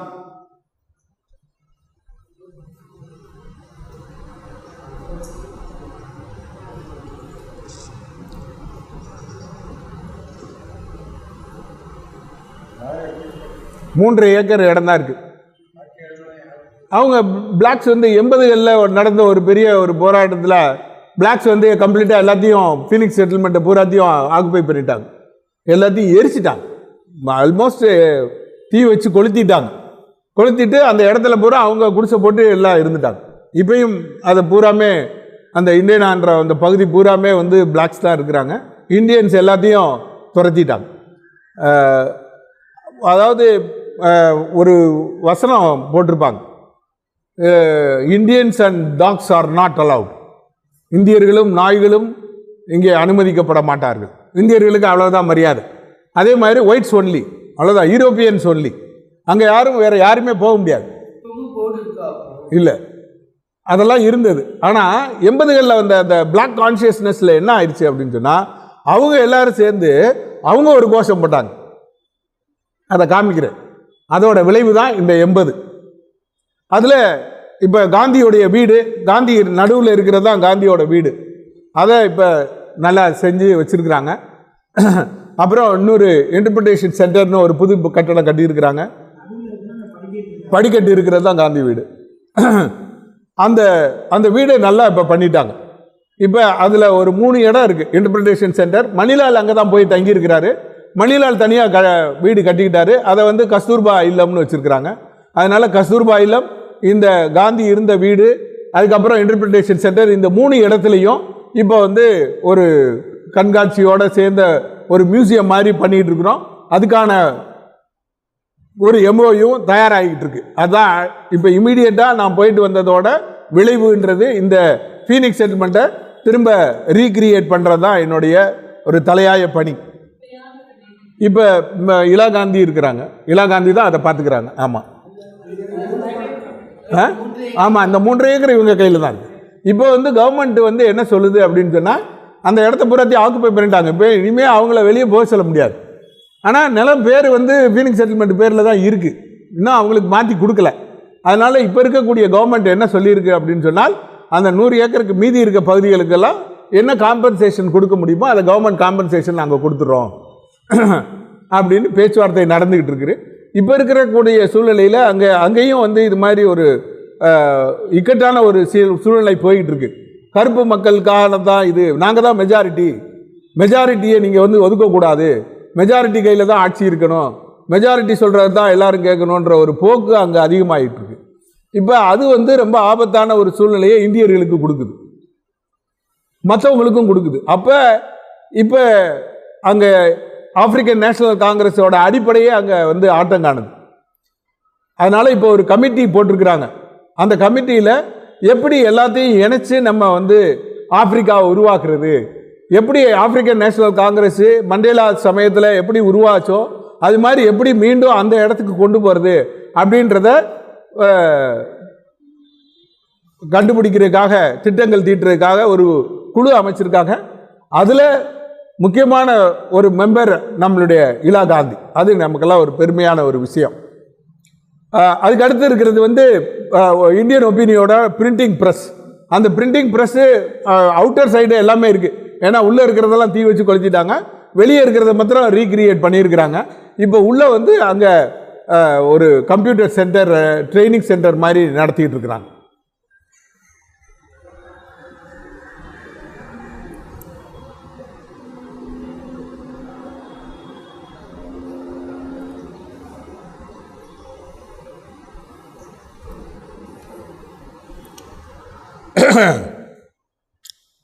அடுத்து போன இடம் 1860 ஹெரிட்டேஜ் சென்டர். 1860 தான் முதல்ல இண்டேஞ்சர்ட் லேபரர்ஸ் நம்ம இந்தியாவில் இருந்து போகிறாங்கன்னு சொன்னேன். அந்த போன கப்பலில் இருந்து கடைசியில் 1911 இண்டேஞ்சர்ட் லேபர்ஸ் போன வரைக்கும் கப்பலில் யார் யார் போனாங்க, அவங்களுடைய நம்பர் என்ன, எல்லா பதிவுகளையும் அப்படியே இப்போ சேர்த்து வச்சுருக்கிறாங்க. இப்போ இருக்கக்கூடிய அங்கே இருக்கக்கூடிய தமிழர்கள், இந்தியர்கள், அவங்களுக்கெல்லாம் பேர் இருக்குது. பேரை வச்சு ஒன்றும் கண்டுபிடிக்கிறது ரொம்ப கஷ்டம். ஏன்னா இப்போ ரோஷினி பத்தர் அப்படின்னு சொன்னேன், அப்புறம் திரு முனிசாமி சொன்னேன், டேவிட் கெங்கன், இவங்க எல்லாருமே தமிழ்காரங்க தான். அதை வச்சுட்டு அவங்களுடைய பூர்வீகத்தை கண்டுபிடிக்க முடியல. ஆனால் அவங்களுடைய அந்த பேரை வச்சு கொஞ்சம் கொஞ்சமாக கண்டுபிடிச்சி அவங்களோட கொள்ளுத்தாத்தா வரைக்கும் போய் அந்த கொள்ளுத்தாத்தா எந்த இண்டேஞ்சர்டு கப்பலில் வந்தாருன்றதை பார்த்து அந்த நம்பரை வச்சு அவங்க எந்த ஊரில் இருந்து வந்தாங்க அப்படின்ற வரைக்கும் கண்டுபிடிச்சி அதெல்லாத்தையும் வந்து போகணுன்றாங்க. நம்ம இப்போ போயிட்டு வந்ததோட முக்கியமான அடுத்த கட்டம் என்ன அப்படின்னு சொன்னால், இப்போ அங்கே இருக்கக்கூடியவங்க இது மாதிரி ஒரு ஆராய்ச்சி பண்ணி எங்களுடைய பூர்வீகம் இந்த இடம்னு சொல்கிறாங்க, அதை கொஞ்சம் கேட்டு சொல்லுங்கள் அப்படின்னு சொன்னால், இங்கே நம்ம அதுக்கான கண்டுபிடிப்புகளை கண்டுபிடிச்சி அதை நம்ம அவங்களுக்கு கொடுத்தோம்னா அவங்களுக்கு ரொம்ப ரொம்ப உதவியாக இருக்கும். அதனால் அந்த பணிகளை இதை ரொம்ப ரொம்ப சிறப்பாக செஞ்சிட்ருக்காங்க. அந்த உயரமாக அந்த இதுலேயே நிற்கிறவர் டாக்டர் செல்வன், அவர் தான் அந்த 1860 அதோட அமைப்போட செக்ரட்டரி, ரொம்ப ஆக்டிவாக வேலை செஞ்சிட்ருக்கிறாரு. பக்கத்தில் இருக்கிற ஜெயராம் ரெட்டி, அவர் பெரிய ஹிஸ்டாரியன். அதனால் பல ஹிஸ்டாரியன்ஸ் அந்த 1860 ஹெரிட்டேஜ் சென்டரில் இருக்கிறாங்க, நல்ல பணிகள் செய்கிறாங்க. உள்ளுக்குள்ளேயே பெரிய எக்ஸிபிஷன் வச்சுருக்கிறாங்க. அந்த ஹால் பூராமே எக்ஸிபிஷன், அவங்ககிட்ட இருந்து கலெக்ட் பண்ண பொருட்கள், தையல் மிஷின் முதற்கொண்டு எல்லாத்தையும் சேர்த்து வச்சுருக்காங்க. என்னென்ன அவங்கக்கிட்ட பழமையான பொருட்கள் இருந்துச்சோ அதெல்லாத்தையும் கொண்டு வந்து இங்கே கொடுத்துட்றாங்க. அதை வச்சுட்டு ஒரு கண்காட்சியாக அவங்க வந்து வச்சிடுறாங்க. பல பேருக்கு அதுக்கு என்ன பேருன்னே தெரியாது, ஆனால் எல்லாத்தையும் கொண்டு வந்து வச்சுருக்குறாங்க. இப்போ இருக்கிறவங்களுக்கு அதோட பேர் கூட தெரியல. அப்புறம் இந்தியன் ஒப்பீனியன் காந்தி படம் போட்டு ஒரு டேபிள் இருக்குல்ல, இந்த டேபிள் காந்தி ஃபீனிக்ஸ் செட்டில்மெண்ட்டில் இருந்தப்போ பயன்படுத்தின டேபிள். ஆனால் என்ன ஆயிடுச்சு அப்படின்னு சொன்னால், அந்த ஃபீனிக்ஸ் செட்டில்மெண்ட்டை வந்து அந்த பிளாக்ஸை அட்டாக் பண்ணாங்கல்ல, அப்போ என்னென்ன பொருள்கள் கிடைச்சதோ எல்லாத்தையும் எடுத்துகிட்டு போயிட்டாங்க. எடுத்துகிட்டு போய் என்ன விலைக்கு வந்துச்சோ எல்லாத்தையும் விற்றுட்டாங்க. பூரா எங்கே போச்சுன்னே தெரியல. அப்புறம் எஸ்எஸ் சிங்னு ஒருத்தர் ஹிஸ்டாரியன், அவர் குறிப்பாக இந்த பழைய பேப்பர் கடைகிட்ட போய் ரோஜா முத்தையா புத்தகம் பொறுக்கின மாதிரி அந்த எஸ்எஸ் சிங் என்ன பண்ணிட்டாரு, இதெல்லாம் எங்கெங்கே யார் யார் போயிருப்பாங்கன்றது எல்லாத்தையும் பார்த்து அவங்கக்கிட்ட இருக்கிற பொருள்களை எல்லாத்தையும் காசு கொடுத்து வாங்கிட்டு வந்துட்டார். திரும்ப வாங்கிட்டு வந்து எஸ்எஸ் கலெக்ஷன்னே அவர் வச்சுருக்கிறார். இது வந்து இப்போ ஆக்சுவலாக ஃபீனிக்ஸ் செட்டில்மெண்ட்டுக்கு சேர வேண்டியது. ஆனால் அங்கே போர்டு என்ன இருக்குது அப்படின்னு சொன்னால் எஸ்எஸ் சிங் கலெக்ஷன் அப்படின்னு. இலா காந்தி அதை தான் சொல்கிறாங்க, இது எஸ்எஸ் சிங் கலெக்ஷன் அப்படின்னு சொல்லிட்டு. அவங்களோட ப்ராப்பர்ட்டி அது, ஆனால் இப்போ அவங்க கிளைம் பண்ண முடியாது. அதே மாதிரி பழைய பைபிள், ஏன்னா போகும்போது எடுத்துகிட்டு போயிருந்துருப்பாங்க போல், அந்த பைபிளோட காப்பி அதெல்லாம் அவங்க சேகரித்து வச்சுருக்கிறாங்க. டாக்டர் செல்வன் அவர் பத்திரிகை புத்தகங்கள் நிறைய வெளியிட்டிருக்கிறாரு, அருமையான புத்தகங்கள். அதில் ஒன்று வந்து Indians indentured labourers, history of Indian indentured labours கம்ப்ளீட்டாக போட்டிருக்காங்க. ரொம்ப பிரமாதமான ஒரு புத்தகம். அடுத்து Durban railway station. Durban railway station Gandhi அதிகமாக பயன்படுத்தின ஒரு இடம். அப்புறம் இங்கேருந்து தான் அவர் பீட்டர் மேரிட்ஸ்பர்க்கு போகிறார். போகிற வழியில் தான் அவரை வந்து பீட்டர் மேரிட்ஸ்பர்கில் தள்ளி விட்டுறாங்க. இந்த ஸ்டேஷன் இப்போ பயன்படலை. இப்போ பயன்படாத பயன்படுற இடத்தையே நம்ம இடிச்சிடுறோம். ஏன்னா புதுசாக கட்டணுன்றதுக்காக பழச புறாத்தையும் இடித்து தள்ளிடுறோம். ஆனால் இந்த ரயில்வே ஸ்டேஷனை இடிக்காமல் அப்படியே வச்சுருக்குறோம். இடிக்காமல் வச்சது மாத்திரம் இல்லை, அதுக்குள்ளே ஒரு காந்தி சிலை வச்சுருக்குறோம். அந்த காந்தி சிலை அந்த டர்பன் ரயில்வே ஸ்டேஷனுக்குள்ளே இருக்குது. அந்த வெளியே போர்டில் இங்கே தான் காந்தி இந்த டர்பன் ரயில்வே ஸ்டேஷனில் தான் போகிற வழியில் பீட்டர் மேரிட்ஸ்பர்க்கில் அவரை கீழே பிடிச்சி தள்ளி விட்டாங்க அப்படின்ற ஒரு இதையும் ஃப்ளாகும் வச்சுருக்குறாங்க. அங்கே உள்ள இன்ஜினியரிங் காலேஜ் நடந்துகிட்டு இருக்கு. இப்போ அதை இன்ஜினியரிங் காலேஜுக்கு கொடுத்துட்டாங்க. ஆனால் இன்ஜினியரிங் காலேஜும் இந்த முகப்பை எதுவுமே பண்ணலை. உள்ளே அவங்க மாறி இருக்கு, கிளாஸ் ரூம் எல்லாம் கட்டியிருக்கிறாங்க. வெளி முகப்பை இன்னும் அப்படியே வச்சுருக்காங்க. இது டர்பன் ரயில் நிலையம். அதுக்கு அடுத்தது காந்தி மெமோரியல் மியூசியம்னு ஒன்று இருக்குது. அதுதான் நேட்டால் இந்தியன் காங்கிரஸோட ஆஃபீஸ். காந்தி இடம் வாங்கி அவரோட காசில் வாங்கி அவரோட பேர்லேயே அந்த இடத்த வாங்கி அதை நேட்டால் இந்தியன் காங்கிரஸுக்கு கொடுத்துட்றாரு. அந்த இடத்த இப்போ வந்து மியூசியமாக வச்சுருக்கிறாங்க. அந்த மியூசியத்தில் தான் இந்த எஸ்எஸ் சிங் கலெக்ஷன் இருக்கே, அது பூராமே இருக்குது. அவங்க இலா காந்தி அவங்க தான் எக்ஸ்பிளைன் பண்ணுறாங்க. ஏன்னா அவங்க சின்ன குழந்தையா இருந்தப்போ எல்லாமே பார்த்தது தானே அது பூரா. அதனால அவங்களே சொன்னாங்க இதுதான் அப்படின்னு சொல்லி ஒவ்வொரு பொருளாக காமிச்சாங்க என்கிட்ட. அடுத்து போன இடம் வந்து அந்த குவாம்வாலி மியூசியம் அப்படின்னு ஒரு மியூசியம். அது என்ன அப்படின்னு சொன்னால், இந்த பிளாக்ஸுக்கெல்லாம் வந்து அந்த சமயத்தில் அனுமதி கொடுக்கறது, வேலைக்கு எடுத்துக்கிறது, அந்த பிளாக்ஸை வந்து ஒரு கொடுமை பண்ண ஒரு இடமா இருந்திருக்கு. அந்த இடமே அந்த இடத்த அப்படியே ஒரு மியூசியமாக கன்வெர்ட் பண்ணிட்டாங்க. இப்போ அது ஒரு பெரிய வேர்ல்டு ஸ்போர்ட்ஸ் சென்டர் ஆயிடுச்சு. அந்த இடத்த வேர்ல்டு ஸ்போர்ட்ஸ் சென்டர் ஆகிட்டாங்க. அதில் ஒரு பகுதியில் ஒரு மியூசியம் வச்சுருக்குறாங்க. ரொம்ப அருமையான ஒரு மியூசியம். அந்த மியூசியத்தில் தான் இந்த இது எழுதி போட்டிருக்காங்க. அது ஆப்பிரிக்கன் லாங்குவேஜில் இருக்குது. வாசித்து பார்த்துக்குங்க. அது வந்து என்னமோ போட்டிருக்காங்களே, வை கஃபீர் இன்சை பிளீக் டை கூலி வித் டை லேண்டு என்னமோ இருக்குது. அது என்ன போட்டிருக்கு ஆப்பிரிக்கன் லாங்குவேஜில் தெரியாது.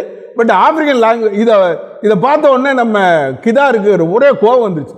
எப்படி இதை வந்து உள்ளே போட்டாங்க, ஏன் போட விட்டீங்க நீங்கள் அப்படின்னு இலா காந்தியை சத்தம் போட்டார். நாங்கள் 3 பேர் தான் போயிருக்கோம். இலா காந்தி இந்த மியூசியத்தில் அவங்க ஒரு மெம்பரு, நீங்கள் ஒரு மெம்பராக இருக்கும்போது இதை எப்படி அனுமதிச்சிங்க? இதோட பாதிப்பு தான் ஃபீனிக்ஸ் செட்டில்மெண்ட்டை அவங்க கையகப்படுத்தினது. என்ன அதில் போட்டிருக்குன்னா, பிளாக்ஸுக்கு அவங்க இடத்த கொடுங்க, கூலின்றது இந்தியர்களை அந்த இடத்த விட்டு துரத்துங்க. இதுதான் அவங்களோட. ஏன்னா வெள்ளைக்காரங்க கூட அவங்க சண்டை போட முடியாது. அவங்களுக்கு இம்மீடியட்டாக இருக்கிறது இந்தியர்கள் தான். அதனால் எங்கள் இடத்த எங்களுக்கு கொடுங்க, இந்தியர்களை இடத்த விட்டு அனுப்புங்க அப்படின்ற ஒரு கோஷம் அந்த 80களில் உருவாயிருக்கு. அதோட வெளிப்பாடு தான் அதை அவங்க போட்டிருக்காங்க. இவங்க இலா காந்தி சிரிச்சுக்கிட்டே சொல்கிறாங்க, அதானேப்பா ஹிஸ்ட்ரி அப்படின்னாங்க. இவர் நோ அது இருக்கக்கூடாதுன்றாரு. இப்போ பார்க்குறவங்க என்ன நினைப்பாங்க, அதைத்தானே அவங்க மனசில் வரும் அப்படின்னு அவரோட இது. அவங்க சொல்கிறாங்க history is history, you can't change அப்படின்ட்டாங்க. அப்புறம் அவர் அந்த பக்கம் போன உடனே என்கிட்ட சொல்கிறாங்க, ரொம்ப பதட்டப்படுறான் அப்படின்றாங்க. அவங்களோட ஒரு இது வந்து நான் யாருக்கும் வராது, ரொம்ப அருமையான ஆள். அதுக்கப்புறம் இந்த ஒரு படத்தையும் பார்த்துக்கோங்க, பின்னாடி அதுக்கு ஒரு கதை இருக்குது. கீழே தில்லையாடி வள்ளியம்மையோட ஒரு சிலை திறப்பு விழாலாம் இருக்குது. அதுக்கப்புறம் அங்கே ஒயிட் போட்டு ஒரு அம்மா நிற்கிறாங்கல்ல, ஒரு பொண்ணு, இலா காந்தி அவங்களோட சேர்ந்து ஒரு பெண், அவங்க பேர் ரெபேக்கா நாயுடு. அவங்க வந்து அது வந்து என்னன்னா Durban local history museum. Durban local history மியூசியம்ன்றது வேற ஒன்றும் இல்லை, டர்பன் கோர்ட். அந்த டர்பன் கோர்ட்டை அப்படியே லோக்கல் ஹிஸ்ட்ரி மியூசியமாக மாற்றிட்டாங்க. எந்தெந்த இடம் வந்து ஹிஸ்டாரிக்கலாக ஹெரிட்டேஜான பில்டிங் இருக்கோ அந்த இடத்த எல்லாத்தையும் இது மாதிரி கன்வெர்ட் பண்ணிட்டாங்க. அந்த இடத்த கட்டி மல்டி ஸ்டோரி பில்டிங் ஆக்கலை, அப்படியே வச்சுக்கிட்டு அதை ஒரு மியூசியம் ஆக்கிட்டாங்க. அதில் டர்பன் லோக்கல் ஹிஸ்ட்ரி மியூசியம். இந்த டர்பன் லோக்கல் ஹிஸ்ட்ரி மியூசியத்தில் தான் காந்தியோட பெரும்பாலான டாக்குமெண்ட்ஸ் இன்னமும் இருக்குது. அதனால் இப்போ அவங்களோட பேச்சுவார்த்தைகள் நடந்துக்கிட்டு இருக்கு. அது எல்லாத்தையும் எங்களுக்கு கொடுக்குறேன்னு சொல்லியிருக்கிறாங்க. இலா காந்தி அதுக்கான ஏற்பாடுகளை பண்ணிகிட்டு இருக்கிறாங்க, வரும்னு நான் நினைக்கிறேன். அந்த ரெபேக்கா நாயுடு நான் அங்கே போகிறேன், நான் வர்றேன் அப்படின்னு சொல்லி அவங்ககிட்ட சொன்ன உடனே அவங்க என்ன பண்ணிட்டாங்க, அவங்க வீட்டிலையே எல்லாத்துக்கும் சமையல் பண்ணிட்டாங்க. சமையல் பண்ணி ஒரு இந்தியன் ஃபுட்டு கொடுக்கணும் அப்படின்னு சொல்லி ரொம்ப கஷ்டப்பட்டு தயார் பண்ணி கொண்டு வந்துட்டாங்க. ஆனால் ரொம்ப நல்லா இருந்துச்சு, ரசித்து சாப்பிட்டா. குழந்தைங்க எல்லாத்தையும் கூட்டிகிட்டு வந்து ஸ்கூல் குழந்தைகள் எல்லாத்தையும் எல்லா மியூசியத்தையும் காமிக்கிறாங்க. அங்கே அந்த பாசிவ் ரெசிஸ்டன்ஸ்னு ஒரு புக்கு, கோல்டன் நம்பர், இந்தியன் ஒப்பீனியனோட கோல்டன் நம்பர், அதோட அட்டை 1914 அந்த அட்டை வெளியிட்டிருக்கு, அந்த புத்தகம் வெளியிட்டிருக்கிறாங்க. அந்த புத்தகம் எங்ககிட்ட இருக்குது. நாம் எங்ககிட்ட இருக்கிற தப்பு நம்ம ஆளுகளும் அவ்வளோ சாதாரணமான ஆளுகளில், அதனால் நல்லா பைன் பண்ணிட்டாங்க அந்த புத்தகத்தை பைன் பண்ணதுக்கு முன்னாடி ரேப்பர் இருக்குது, அதனால் ரேப்பரை கீழே போட்டாங்க போல். எனக்கே தெரியாது, நான் புத்தகம் இருக்குன்ற பெருமையில் நான் இருக்கேன். அங்கே போய் பார்த்தா அவங்க ரேப்பரை காமிக்கிறாங்க. ரேப்பர் பார்த்தா அதில் அந்த கோல்டன் கலரில் அப்படியே இம்போஸ் பண்ணியிருக்கு. 1914 பிரிண்டிங் டெக்னாலஜி எவ்வளோ தூரம் யூஸ் பண்ணியிருக்காங்க, அதெல்லாம் இருக்கணும்ல. அதானே அந்த 1914 புத்தகத்தை நம்ம எல்லாருமே பார்க்கணும். நான் வர்றவங்ககிட்டையெல்லாம் அதை ரொம்ப முக்கியமாக காமிக்கிறதில்ல அந்த 1914 புத்தகம். ஏன்னா அதில் வந்து ஹிஸ்ட்ரியை பூராத்தையும் கம்ப்ளீட்டாக சொல்லியிருக்கிறார், எல்லா படங்களையும் போட்டிருக்கிறார். கலந்துக்கிட்டவங்க, அவருக்கு உதவி பண்ணவங்க, அவங்களுடைய படங்கள்லாம் இருக்குது. முதல்ல ஜெயிலுக்கு போனவங்க, முதல்ல ஜெயிலுக்கு போனது பெண்கள் போனவங்க, அதில் 11 பேர்கிட்ட கேட்குறாரு காந்தி. அந்த 11 பேரில் 11 பேரும் ஜெயிலுக்கு போகிற தயாரான்னு சொல்லிட்டாங்க. அந்த 11 பேரில் 10 பேர் தமிழர்கள், பெண்கள், குழந்தைகள். அந்த குழந்தைகளோடு அந்த ஜெயிலுக்கு போயிருக்கிறார் எல்லாரும். அந்த படத்தை அதில் பதிவு பண்ணியிருக்கிறார். எவ்வளவு படங்கள் போட்டிருக்கிறார். அது போட்டிருந்தா அதோடு நிறுத்தியிருந்தா கூட பரவாயில்ல, நான் காமிச்சிருக்க கூட மாட்டேன். ஆனால் அந்த பதிப்பில் 3 லாங்குவேஜ் இருக்கு. முதல் பகுதி ஆங்கிலம், அடுத்த பகுதி குஜராத்தி, அதுக்கு அடுத்த பகுதி தமிழ். 1914 இந்தியன் ஒப்பீனியனோட கோல்டன் நம்பர் தமிழில் வெளியிட்டிருக்கிறாங்க. அந்த அளவுக்கு தமிழர்களுடைய பாதிப்பு அவருக்கு இருக்கு. அவர் கப்பலில் வரும்போது அதில் எழுதுறாரு, தமிழர்களுக்கும் இது தெரியணுன்றதுக்காகத்தான் இந்த அக்ரிமெண்ட்டோட சாரத்தை நான் இதில் கொடுத்துருக்கேன் தமிழில் அப்படின்னு சொல்கிறார். அதனால் அந்த புத்தகம்ன்றது அற்புதமான ஒரு புத்தகம். அதோட ரேப்பர் அங்கே போய் மாட்டியிருக்கு. மற்ற எது இல்லைனாலும் அந்த ரேப்பர் மாத்திரம் வாங்கிடணும்னு முடிவோடு இருக்கேன், பார்க்கலாம். அதுக்கப்புறம் டர்பனோட நிறைவு விழா எனக்கு. அதனால் அவங்க கான்சல் ஜெனரல் அவங்க வந்து எனக்கு ஒரு டின்னர் ஹோஸ்ட் பண்ணாங்க. அந்த டின்னர் ஹோஸ்ட்டில் எல்லாருமே வந்திருந்தாங்க. யாரெல்லாம் நாங்கள் போய் பார்த்தோமோ டர்பனில் அவங்க எல்லாருமே வந்திருந்தாங்க. இவங்க தான் சென்டரில் இருக்கிறது, அவங்க காந்தி ஃபேமிலி, அவங்க சிஜே கான்சல் ஜெனரல், அதுக்கப்புறம் அவரோட ஹஸ்பண்ட், கான்சல் ஜெனரல் தமிழ்காரங்க தான், நாகர்கோயில் அவங்க சொந்த ஊர், பட் கேரளாவில் போய் செட்டில் ஆகிட்டாங்க. அவரும் நாகர்கோயில் தான், ஆனால் அவர் கர்நாடகாவில் போய் செட்டில் ஆகிட்டார். அவங்க 2 பேரும் கல்யாணம் முடித்து அங்கே இருக்கிறாங்க. கூட இருக்கிறது இலா காந்தியோட மகன், அவரோட மருமகன்.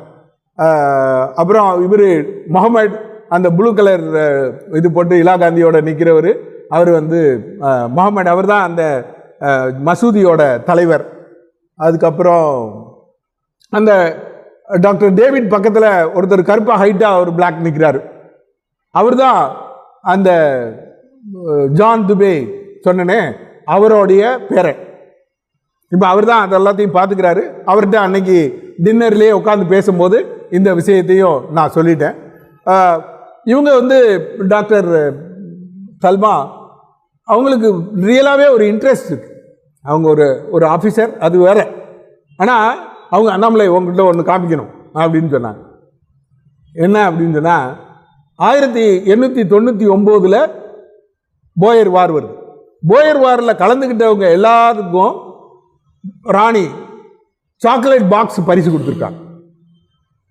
அந்த சாக்லேட் பாக்ஸ் 1899 அந்த வீரர்களுக்கெல்லாம் கொடுத்த சாக்லேட் பாக்ஸ் இருக்குல்ல, அதில் ஒரு சாக்லேட் பாக்ஸ் ஒரிஜினல், அதை என்கிட்ட காமிச்சாங்க. என்கிட்ட இருக்குது. ஐ வாண்ட் தட் 1900 அப்படின்னாங்க. ஏன்னா 1900 தான் காந்தி அதில் கலந்துக்கிறார். அப்போ காந்தி இந்தியர்களுக்கு அது கொடுக்கல. அதனால் காந்தி எழுதுறாரு, எல்லாத்துக்கும் கொடுத்தீங்க, நாங்களும் தானே பங்கெடுத்துக்கிட்டோம், ஏன் எங்களுக்கு கொடுக்கல அப்படின்னு சொல்லி அவர் எழுதுறாரு அந்த இதை. அப்புறம் அவங்க கொடுக்க மாட்டேன், அது எங்களோட பாலிசியில் இல்லை அப்படின்னு சொல்லி அவங்க கொடுக்கல. நேற்று ஒரு மீட்டிங் டாக்டர் தல்மா பேசினாங்க. எங்கள் இப்போ ஒரு அடுத்த கட்டத்துக்கு எப்படி எடுத்துகிட்டு போகிறதுன்ற ஒரு பிளானிங் மீட்டிங் நடந்தது. அதில் மீட்டிங் எல்லாம் முடிஞ்ச உடனே நம்மளே want to show you one another thing அப்படின்னு. என்ன அப்படின்னு, 1900 சாக்லேட் பாக்ஸும் எனக்கு கிடச்சிருச்சு அப்படின்னாங்க. அப்படி சொல்லிவிட்டு அவங்க சொன்னாங்க, அன்னைக்கு பிரிட்டிஷ் கவர்மெண்ட்டை கேட்டாங்க காந்தி, அவருக்கு சாக்லேட் கொடுக்கல, சாக்லேட் பாக்ஸ் கொடுக்கல. இப்போ அட்லீஸ்ட் அந்த சாக்லேட் பெட்டியை வச்சு நான் நேஷனல் காந்தி மியூசியத்தில் கொண்டு கொடுத்துட்றேன், அது உங்களுக்கானது அப்படின்னாங்க. ரொம்ப சந்தோஷம் அப்படின்னு சொன்னேன். அதனால் அவங்களுக்கு இயல்பாகவே ஒரு அட்டாச்மெண்ட் இருக்குது. அதோட விளைவு தான் நான் போயிட்டு வந்தது அப்படின்னு நான் நினைக்கிறேன். அதுக்கடுத்து அங்கே டர்பன்லேருந்து மூவ் பண்ணி பீட்டர் மாரிட்ஸ்பர்க்காக போகிறேன். அங்கே போகும்போது நெல்சன் மண்டேலாவை கைது பண்ண இடம் இருக்குல்ல, அந்த இடம் மண்டேலா கேப்சர் சைட்டுன்னு வச்சுருக்குறாங்க. ரொம்ப அருமையாக ஒரு கண்காட்சியெல்லாம் வச்சுருக்குறாங்க. அதில் அவர் பயன்படுத்தின அந்த காரையை அப்படியே கொண்டு நிப்பாட்டி இருக்கிறாங்க உள்ள. ரொம்ப அருமையான ஒரு இடம். அந்த இடத்துக்கு போயிருந்தேன். அந்த இடத்துல எனக்கு ரொம்ப ஆச்சரியமான விஷயம் என்ன அப்படின்னு சொன்னால், மண்டேலாவோட கேப்சர் பண்ண ஒரு இடம் அது. அவங்கள பொறுத்தளவு அது ஒரு முக்கியமான இடம். பிளாக் லீடர்ஷிப்புக்கு அது ஏஎன்சிக்கும் அது ரொம்ப ஒரு முக்கியமான இடம். அந்த முக்கியமான இடத்துல ஒரு பகுதியில் தமிழர் தம்பி நாயுடுவோட கண்காட்சி வச்சிருக்கிறாங்க. ரொம்ப ஆச்சரியமாக இருந்துச்சு எனக்கு. ஏன் அப்படின்னு சொன்னால், அந்த தம்பி நாயுடுவோட குடும்பமே ஏஎன்சியோட வளர்ச்சிக்காக பாடுபட்டிருக்கு. அவங்களுடைய குடும்பமே இன்னமும் ஜெயிலில் இருந்திருக்காங்க, இப்பயும் அவர் பதவியில் இருக்கிறார். அதனால் அதுக்காக தம்பி நாயுடுவோட கான்ட்ரிபியூஷனை பெருமைப்படுத்துறதுக்காக மண்டேலாவோட அந்த கண்காட்சிக்கு பக்கத்திலேயே தம்பி நாயுடுவோட கண்காட்சியும் அந்த இடத்துல வச்சுருக்காங்க. அவர் தான் தம்பி நாயுடு. அங்கே மேலே உட்காந்துருக்கிறாங்கல்ல 3 பேர், நரன், பாலு, அவங்க எல்லாரும் தான் தம்பி நாயுடுவோட மகைங்க. அது அவங்களுடைய மனைவி வீரம்மாள், அது அவங்க பொண்ணு. அந்த வீரம்மாளோட வீரத்தை பற்றி நீங்கள் படிக்கணும். அது ஜோசப் ஜே டோக்கோட புத்தகத்தை பார்க்கணும். அவங்க நிறைமாத கர்ப்பிணியாக இருக்காங்க.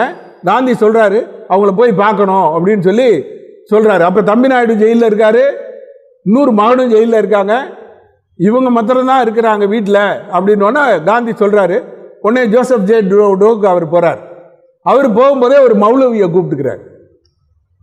அதனால் மௌலவி ஜோசப் ஜே டோக்கு ஒரு ஃபாதரு, இவர் ஒருத்தர் ஹிந்து, எல்லாரும் போய் அங்கே சர்வசமய பிரார்த்தனை பண்ணுறாங்க. அவர் எழுதுறாரு, அற்புதமாக எழுதுறாரு. எழுதி அந்த பிரார்த்தனை எல்லாரும் சேர்ந்து பிரார்த்தனை அவங்கவுங்க கடவுளை அவங்கவுங்க வழியில் வழிபட்டோம் அப்படின்னு சொல்லிட்டு எதிர்காலத்தில் உலகம் எப்படி இருக்கணுன்றதுக்கு ஒரு உதாரணத்தை காந்தி அந்த இடத்துல உருவாக்கி இருக்காருன்னு எழுதுறாரு அந்த இடத்துல. ஜோசப் ஜே டோக் 1909 எழுதுறாரு. இன்னைக்கும் நாம் பார்க்க தவறுன, படிக்க தவறுன, அதை ஃபாலோ பண்ண தவறுன ஒரு இடம் அது. அதை அந்த தம்பி நாயுடுவோட படத்தை அங்கே வச்சிருக்கிறது மிகப்பெரிய ஒரு விஷயம். அடுத்து ஹவுவிக் லோக்கல் ஹிஸ்ட்ரி மியூசியம் அடுத்த இடம். அங்கேருந்து கொஞ்சம் தூரத்தில் தள்ளி இருக்கு. அங்கே ஒரு லோக்கல் ஹிஸ்ட்ரி மியூசியமில் அவங்க அந்த கேப்டன், அந்த டைரக்டர் இருக்காரு, என் கூட நிற்கிறாரு. அவர் அந்த 1860 வந்து எப்படி சிம்பலைஸ் பண்ணுறாங்கன்னா, நம்ம ஜனதா கட்சியோட ஏர் உழவன் சின்னம் மாதிரி தான் இருக்குது. அப்படி ஒரு தேவலில் போட்டுருப்பாங்களே, அது மாதிரி ஒரு ஏர் உழவன் சின்னம் தான் எல்லா இடத்துலையும் இருக்குது. அது அந்த ஹாஸ்பிட்டல் எப்படி இருந்தது, இந்த ஸ்ட்ரெச்சர் மாதிரி ஒன்று வச்சுருக்காங்க பார்த்தீங்களா, இந்த ஸ்ட்ரெச்சர் தான் போயர் வாரில் பயன்படுத்தின ஸ்ட்ரெச்சர். அந்த போயர் வாரில் ஆஸ்பத்திரிக்கு அடிப்பட்டவங்களையெல்லாம் கூட்டிகிட்டு வர்றாங்களே, அந்த ஹாஸ்பிட்டல் செட்டப் அதில் இருக்கிறத பூராத்தையும் கலெக்ட் பண்ணி அந்த இடத்துல வச்சுருக்கிறாங்க. அதுக்கு அடுத்து போன இடம் municipal library, Peter Maritzburg municipal library. Municipal library அது முனிசிபல் லைப்ரரி மாதிரி இல்லை, நம்ம அண்ணா சென்டினரி லைப்ரரி மாதிரி இருக்கு. அவ்வளவு 4 மாடி கட்டடம். அங்கே புத்தகங்கள், அவ்வளவு புத்தகங்கள் இருக்குது, அவ்வளவு டாக்குமெண்ட்ஸ் இருக்குது. எல்லா நியூஸ் பேப்பர் 1890 இப்போ வரைக்கும் வந்திருக்கிற நியூஸ் பேப்பர் கலெக்ஷன்ஸ் எல்லா நியூஸ் பேப்பரும் வச்சுருக்குறாங்க. அதுதான் அது அவங்களுடைய டைரக்டர். அவங்களோட அதை பார்த்தோம். ஏன்னா அங்கே வந்து ஒரு காந்தி கார்னர் வச்சுருக்காங்க. அந்த லைப்ரரியில், டாக்குமெண்டேஷன் சென்டரில் காந்தி கார்னர் வச்சுருக்குறாங்க. அந்த காந்தி கார்னருக்கு என்னென்ன மாதிரியான விஷயங்கள் செய்யலான்னு அவங்களோட பேசியிருக்கோம். பீட்டர் மாரிட்ஸ்பர்க் ஜெயில், இங்கே தான் கஸ்தூர்பா, தில்லையாடி வள்ளியம்மை எல்லாருமே, பெண்கள் எல்லாமே அடைக்கப்பட்டிருந்த ஒரு சிறைச்சாலை. அந்த சிறைச்சாலையோட வாசலில் தான் நான் நிற்கிறேன். அந்த கதவை திறக்கலாம் அப்படின்னு சொல்லிட்டு தள்ளினேன். ஒரு ஆளால் தள்ள முடியலை. ஒரு 2 பேர் இருந்தால் தான் அந்த கதவையை திறக்க முடியும் போல். அவ்வளவு ஸ்ட்ராங்கான இரும்பு கதவு அது. அந்த கதவுக்கு உள்ளதான் இந்த சிறைச்சாலை இருக்குது. அந்த சிறைச்சாலை, அந்த பழைய சிறைச்சாலையோட படம் அந்த பக்கம் போட்டிருக்கேன். அந்த சிறைச்சாலையை இப்போ ஒரு கண்காட்சியாக வச்சுருக்குறாங்க. அந்த கண்காட்சியில் போட உடனே முகப்பில் இருக்கிற படம் என்னென்னா, வாரியர்ஸ் ஆஃப் பீஸ் அப்படின்னு காந்தி, கஸ்தூர்பா அவங்களுடைய படங்கள், தமிழர்களுடைய படங்கள் எல்லாமே அதில் வச்சுருக்கிறாங்க. வச்சு அந்த ஒரு கண்காட்சி வச்சுருக்கிறாங்க. இப்போ வந்து பீட்டர் மாரிட்ஸ்பர்க்கில் ஒரு மியூசியம் பண்ணலாம் அப்படின்னும் போது, தனியாக பீட்டர் மாரிட்ஸ்பர்க் ரயில்வே ஸ்டேஷன் ஒரு இடம், அதுக்கு அடுத்த இடம் வந்து இந்த சிறைச்சாலையை கேட்டிருக்காங்க. இப்போ அவங்களோட முனிசிபாலிட்டி அந்த இடத்த கொடுத்துட்டாங்கன்னா அந்த சிறையவே வந்து ஒரு பெரிய கண்காட்சி ஆக்கலாம் அப்படின்னு சொல்லி திட்டம் போட்டிருக்கு. அன்னைக்கு பீட்டர் மாரிட்ஸ்பர்க் நண்பர்கள், அவங்களோட உறுப்பினர்கள், ட்ரஸ்டீஸ் எல்லாரும் சேர்ந்து எனக்கு ஒரு விருந்து வச்சாங்க. அது ஒரு கெட் டுகெதர் மாதிரி ஏற்பாடு பண்ணியிருந்தாங்க. அந்த கெட் டுகெதரில் இவங்க எல்லாருமே அதோட மெம்பர்ஸ், ஒரு சைடில் இருக்கிறவங்க, இந்த பக்கம் வந்து members of Tamil associations in Peter Maritzburg. நான் ஸ்பெசிஃபிக்காக அவங்ககிட்ட கேட்டிருந்தேன், தமிழ் குரூப்ஸ் என்னென்ன குரூப்ஸ் இருக்காங்களோ அவங்கள எல்லாத்தையும் வர சொல்லுங்கள், நான் பார்க்கணும் அப்படின்னு சொல்லி அவங்களோட ஒரு அரை நாள் அவங்களோட ஒரு கலந்துரையாடல் வச்சுருந்தோம். அதுவும் ஒரு ரொம்ப பிரயோஜனமான ஒரு கலந்துரையாடல். இப்போ அடுத்த கட்டத்துக்கு அதை கொண்டு போகணும், எப்படி கொண்டு போகிறதுன்றத அவங்களோட கலந்து பேசிகிட்டு இருக்கோம். இதுதான் இந்த பீட்டர் மாரிட்ஸ்பர்க். இங்கே இருக்கிறவங்க எல்லாரும் அவங்க தான் பீட்டர் மாரிட்ஸ்பர்க் காந்தி ஃபவுண்டேஷனோட ட்ரஸ்டீஸ். இந்த பக்கம் உட்காந்துருக்கிறவங்க ரொம்ப நல்ல குரூப். இது என்னுடைய ஃபங்க்ஷனில் மெயின் ஃபங்க்ஷன், என்னை இன்வைட் பண்ணது இதுக்காக தான். இதுதான் பீட்டர் மாரிட்ஸ்பர்க் ரயில்வே ஸ்டேஷன். அன்றைக்கு 7ஆம் தேதி அவரை வெளியே ரயிலில் இருந்து வெளியே தள்ளின அந்த நிகழ்ச்சியை வருஷம் அவங்க கொண்டாடுறாங்க. இது 132வது ஆண்டு. இந்த 132வது ஆண்டில் அதில் சிறப்பு விருந்தினராக கலந்துக்கிட்டது அப்படின்றது எனக்கு கிடைச்ச மிகப்பெரிய ஒரு பாக்கியம். அதுக்கு அவங்களுக்கு எல்லாத்துக்கும் நன்றி சொல்லணும். அது மாதிரி நான் எதிர்பார்க்கவே இல்லை, அப்படி ஒரு நிகழ்ச்சியில் நான் கலந்துக்கிடுவேன் அப்படின்னு சொல்லிட்டு. அது பெரிய ஒரு மூவிங் எக்ஸ்பீரியன்ஸ் தான். ஏன்னா நம்மளுடைய பாஸ்போர்ட்லாம் நாங்கள் அப்போ முன்னாடி எடுத்த பாஸ்போர்ட்டில் பார்த்தீங்கன்னா தெரியும், allowed to travel all countries except south ஆஃப்ரிக்கான்னு தான் போட்டிருப்பாங்க. அதனால் சவுத் ஆஃப்ரிக்கான்றதே நமக்கு எட்டாக்கணி தான் எப்போதுமே. ஆனால் அங்கே போய் அங்கே காந்தி தள்ளிவிட்ட ஒரு இடத்துலையே ஒரு நிகழ்ச்சியில் நம்ம கலந்துக்கிறோம் அப்படின்றது ஒரு பெருமையான விஷயம். அதனால் அன்னைக்கு போய் கலந்துக்கிட்டான். அதில் வந்து ஒரு கொயர், பிளைண்ட் பீப்புள், சில்ட்ரன் எல்லாரும் சேர்ந்து ஒரு கொயர் லீட் கைண்டி லைட் பாட்டை பாடினாங்க. அற்புதமான ஒரு மூவிங் எக்ஸ்பீரியன்ஸ். அதே மாதிரி ரன்னர்ஸ் ஒரு 400 பேர் இந்தியாவிலேருந்து வந்திருந்தாங்க. ரன்னர்ஸ் அடுத்த நாள் ஒரு மராத்தான் இருந்தது, அதுக்காக ரன்னர்ஸ் 400 பேர் வந்திருந்தாங்க. அவங்களும் அன்னைக்கு அதில் கலந்துக்கிட்டாங்க. அப்புறம் அந்த ஸ்டூடெண்ட்ஸ் எல்லாரும் சேர்ந்து ஒரு எனாக்ட் பண்ணாங்க. ட்ரெயினில் இருந்து காந்தியை தள்ளி விடுற மாதிரியான ஒரு ட்ராமாவும் அந்த இடத்துல போட்டாங்க. அங்கே இருந்தோம். அந்த இடத்த இப்போ வந்து கண்காட்சியாக மாற்றுறதுக்கு இப்போ அங்கே ட்ரெயினெல்லாம் ஒன்றும் போகல. ஆனால் அந்த பீட்டர் மாரிட்ஸ்பர்க் ரயில்வே ஸ்டேஷனில் மாத்திரம் அப்படியே வச்சுருக்கிறாங்க இன்னமும். அவர் காந்தி அந்த இரவு தங்கின அந்த ஓய்வு அறைய ஒரு நல்ல இடமா பாதுகாப்பாக வச்சுருக்கிறாங்க. அங்கே அதுக்கான ஏற்பாடுகளும் வச்சுருக்கிறாங்க. அதுக்கடுத்து போனது தலானா மியூசியம். இந்த தலானா போயர்வாரில் ஒரு முக்கியமான ஒரு இடம். அந்த ஸ்மித்துன்றவர் அவருடைய வீடு அது. அந்த வீட்டை அப்படியே அவங்களுக்கு கொடுத்துட்டாங்க. வீடுன்றது வந்து இங்கிலீஷ்காரங்களோட வீடுன்றது வீடு இல்லை, ஒரு 10 ஏக்கர் இடத்துல ஒரு நடுவில் ஒரு வீடு கட்டி வச்சுப்பாங்க போல. அது மாதிரி ஒரு 10 ஏக்கர் வீடு நிலம், அந்த வீடு எல்லாத்தையும் அவர் ஸ்மித்து வந்து இந்த தலானா மியூசியத்துக்காக கொடுத்துட்டார். அந்த தலானா மியூசியத்தோட டைரக்டரோட தான் நான் நிற்கிறேன். அந்த அம்மா ஒரு ஜூலு, பிளாக் ஜூலு, அவங்க கிட்ட பேசிகிட்டு இருந்தேன். ரொம்ப கேஷுவலாக சொன்னாங்க. மகராஜும் நான் அவங்கள கூப்பிட்டேன். நானும் மகராஜும் வரேன். நானும் மகராஜுமா, யாரா மகராஜ் அப்படின்னு கேட்டேன். மகராஜ் யார் அப்படின்னா, எங்கள் ஹஸ்பண்ட் தான் அப்படின்னாங்க. இந்தியனை தான் கல்யாணம் முடிச்சிருக்காங்க. அதனால் அவங்க இந்தியாவுக்கு வர சொல்லியிருக்கேன். அதனால் அவங்ககிட்ட சில வேலையெல்லாம் கொடுத்துருக்கேன். இந்த வேலையெல்லாம் செஞ்சு கொடுங்க எனக்காக அப்படின்னு சொல்லி அவங்களும் சரின்னு சொல்லியிருக்கிறாங்க. இந்த ஏர் உழவன் சின்னம் அதுக்காக தான் அதை தனியாக எடுத்து போட்டேன். அங்கே ஒரு சிலை வச்சுருக்கிறாங்க. இது வந்து தலானா மியூசியம்ன்றது போயர் வாருக்கான மியூசியம். அதில் போயர் வாரில் பயன்படுத்தின பொருட்கள், போயர் வார் எப்படி நடந்தது எல்லாமே இருக்கு. இந்த கண்காட்சியை பார்த்ததுக்கு பின்னாடி தான் எனக்கு இன்னொரு சைடு ஆஃப் போயர் வார் தெரிஞ்சிச்சு. நம்ம எவ்வளவு இன்னரண்டாக இருக்கோன்றதுக்கு இதெல்லாம் ஒரு உதாரணம். நம்ம வந்து போயர் வாரை வந்து காந்தி மூலமாக தான் பார்க்குறோம். காந்தி என்ன சொல்லியிருக்காரோ அதான் போயர் வாருன்னு நம்ம நினச்சிக்கிட்டு இருக்கோம். அதனால இந்தியன் ஸ்ட்ரெச்சர் பியரர் ஆர்கனைஸ் பண்ணியிருக்கிறாரு அப்படின்னோடனே நமக்கு ரொம்ப பெருமையாக இருந்தது. பரவாயில்ல, போரில் போய் ஒரு ஆம்புலன்ஸ் கோரெல்லாம் கண்டுபிடிச்சி போயிருக்காரு அப்படின்னு. அங்கே போய் பார்த்தா ஆஸ்திரேலியன் ஸ்ட்ரெச்சர் பியரர் இருக்காங்க, ரஷ்யன் ஸ்ட்ரெச்சர் பியரர் இருக்காங்க, யூரோப்பியன் ஸ்ட்ரெச்சர் பியரர் இருக்காங்க, எல்லா நாட்டிலேருந்து ஸ்ட்ரெச்சர் பியரர் வந்திருக்கிறாங்க, ஆம்புலன்ஸ் கோர் வந்திருக்கிறாங்க. அப்போ அதுக்கு இணையாக இவர் ஒரு இந்தியன் ஸ்ட்ரெச்சர் பியரரை கொண்டு போயிடுறார். அங்கே அரசாங்கம் வருது. இங்கே இவர் தனி மனிதராக இருந்து ஒரு 10,000 பேரை வந்து திரட்டி கொண்டு போகணும்னு சொன்னால், 1000 பேரை திரட்டி கொண்டு போகணுன்னா எவ்வளோ பெரிய விஷயம். அதை அதுக்கு ஈக்குவலாக அவர் பண்ணியிருக்காருன்றது எனக்கு ரொம்ப பெருமையாக இருந்தது.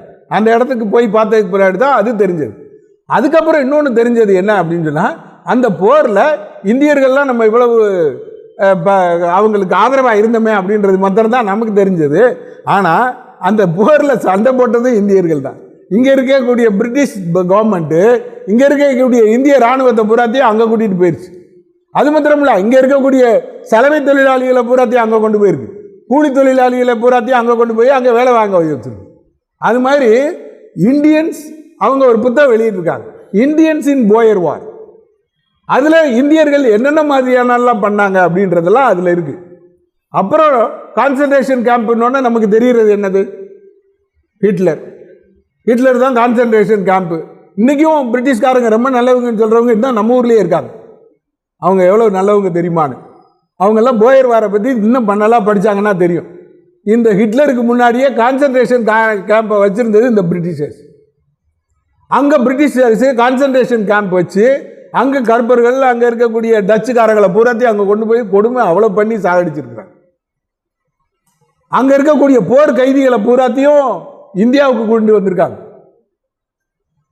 திருச்சி பக்கத்தில் தஞ்சாவூர், அங்கே ஒரு பிரிசன் ஹவுஸ் ஆஃப் வார் இருக்குது, அமிர்த்சரில் இருக்குது, மகாராஷ்டிராவில் இருக்குது. இது மாதிரி இந்தியாவில் பல இடங்களில் அங்கே இருந்து ஆயிரக்கணக்கான மக்களை இங்கே கூட்டிகிட்டு வந்து வச்சுருக்கிறாங்க. அதுக்கான ஒரு இது இருக்குது, அது பின்னாடி நான் சொல்கிறேன்.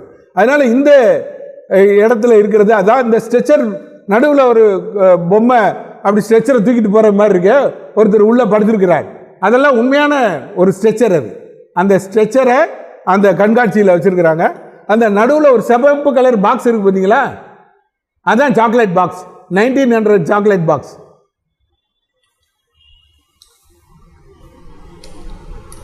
இந்த போயர்வார் மியூசியத்தில் ஒரு ஹவுஸ் கம்ப்ளீட்டாக இந்தியர்களுக்காக கொடுத்துட்டாங்க. இந்தியாவோட கான்ட்ரிபியூஷன் என்ன அப்படின்றதுக்கு. அங்கே உள்ளே போய் பார்த்தா மெயின் பேனலே என்ன தெரியுமா? கஸ்தூர்பாஸ் லைஃப். ரொம்ப ஆச்சரியமாக இருந்துச்சு. கஸ்தூர்பாஸ் லைஃப் தான் மெயினாக இருந்தது. அதுக்காக தான் அந்த படத்தை எடுத்தேன். கஸ்தூர்பாவை பற்றி நிறைய செய்திகள் அங்கே இருக்குது. அவங்களுக்கு கஸ்தூர்பாவோட கான்ட்ரிபியூஷன்றது ரொம்ப முக்கியமானதாக இருக்குது. அப்புறம் அங்கே வச்சிருக்கிற அந்த உரல் அதெல்லாம் இருந்துச்சு. அதையும் கொஞ்சம் அப்படியே படம் எடுத்துகிட்டு வந்துட்டேன். அடுத்து போன இடம் தண்டி. நம்ம தண்டின்னு சொல்கிறோம், அவங்க நம்ம தண்டின்னு சொல்லிக்கிற வேண்டியதான். அவங்க தண்டின்றாங்க, ஏதோ ஒரு பேர். இந்த தண்டியில் காந்தி வந்து ஜெயிலில் அங்கே கோர்ட்டில் வந்து நிறுத்தியிருக்கிறாங்க. அப்போ காந்தியை கோர்ட்டுக்கு கூட்டிகிட்டு வரும்போது ஏராளமான மக்கள் வந்துட்டாங்களாம். அந்த ஃபோட்டோ தான் அங்கே இருக்கிறது. இந்த ஃபோட்டோ எங்ககிட்டே இல்லை, அங்கேருந்து தான் நான் எடுத்துகிட்டு வந்தேன். அவ்வளோ மக்கள் அங்கே திரண்டு நிற்கிறாங்க காந்தியை பார்க்குறக்காக. அந்த இடத்துக்கு தான் காந்தியை கூட்டிகிட்டு வர்றாங்க. அந்த நீதிமன்றம் தான் இந்த நீதிமன்றம். அந்த நீதிமன்றத்தை நான் நிற்கிறேன் பார்த்தீங்களா, அதுதான் அந்த குற்றவாளி கூண்டு. அந்த குற்றவாளி கூண்டில் தான் காந்தி நின்றுருக்காரு. அந்த குற்றவாளி கூண்டில் நான் நின்று ஒரு படத்தை எடுத்துக்கிட்டேன். அவங்க அங்கே மக்கள்லாம் திரண்டு இருக்காங்க அப்படின்றதுனால மெயின் என்ட்ரன்ஸில் காந்தியை கூட்டிகிட்டு போக முடியல. அதனால் பக்கத்தில் அந்த கதவு மாதிரி இருக்கு, அந்த சைடு என்ட்ரன்ஸில் தான் கூட்டிகிட்டு போயிருக்காங்க. இன்றைக்கும் ஒரு பலகையை கூட அதில் மாற்றலை. அப்படியே அந்த கோர்ட் ஹால் அப்படியே இன்டாக்டாக அந்த கோர்ட் ஹால் இருக்குது. அங்கே அதை வந்து காந்தி மியூசியமாக கன்வெர்ட் பண்ணியிருக்கிறாங்க. தண்டியில் ஓல்ட் ட்ரஸ்டில் ஒரு ஜெயில் இருக்குது, அது லைவ் ஜெயிலுன்றதுனால இன்னும் அதை கன்வெர்ட் பண்ணலை. இதான் அங்கே அந்த தண்டி ஹைகோர்ட்டில் இருக்கக்கூடிய தண்டி கோர்ட்டில் இருக்கக்கூடிய மியூசியம், தண்டி கோர்ட் காந்தி மியூசியம். அதுக்கடுத்து வந்த இடம் லேடி ஸ்மித். இது இன்னொரு டிசப்பாயின்மெண்ட். இந்த காந்தி சிலை இருக்கிறது வந்து ஹிந்து சனாதன தர்மம் ஒரு கோயில். அது அந்த கோயிலில் ஒரு சிலை வச்சுருக்கிறாங்க, அருமையான சிலை. அந்த கதவு மூடி இருந்துச்சு. அந்த மூடி இருக்கே அங்கிட்டு திறந்துருக்கோன்ட்டு அங்கிட்டு சுற்றி போய் அந்த இடத்த ஒரு 5-6 தடவை சுற்றிட்டோம். எந்த பக்கம் என்ட்ரன்ஸ் இருக்குன்னே தெரியல எங்களுக்கு. யாரை கேட்டாலும் அந்த பக்கம் போங்க இந்த பக்கம் போங்கன்றாங்க.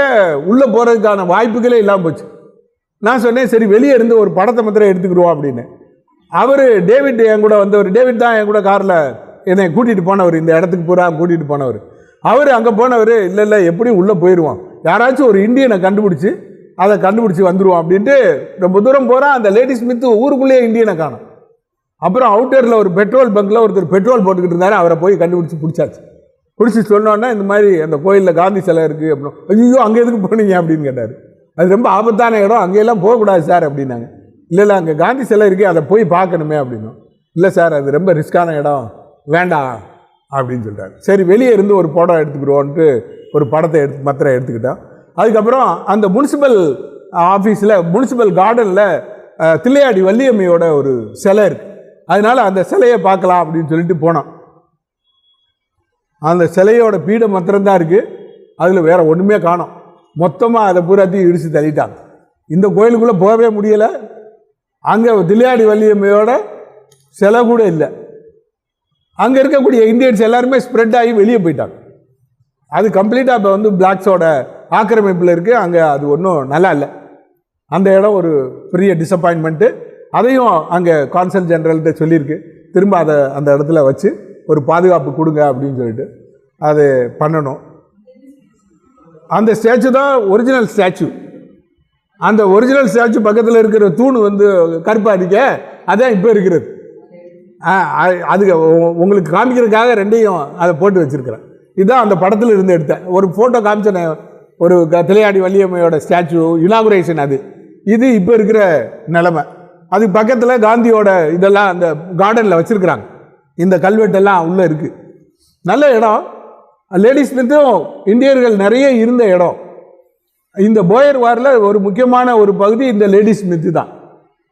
அதனால் அந்த பகுதியில் இன்னும் நிறைய பண்ண வேண்டிய வேலை இருக்குது அப்படின்னும். அதுக்கு அடுத்து போக வேண்டிய இடம் வந்து ஸ்பியான் காப். ரொம்ப எதிர்பார்ப்போடு இருந்தது, ஏன்னா மழை பெஞ்சிக்கிட்டு இருந்துச்சு. அங்கே ஸ்பியான் காப் வந்து மலை டாப், அங்கே ஹில் டாப். அது அங்கே வந்து பனி பொழிவெல்லாம் இருக்கும், அதெல்லாம் நீங்கள் ஜாக்கிரதையாக எல்லாம் ட்ரெஸ் எல்லாம் மாட்டிக்கங்க.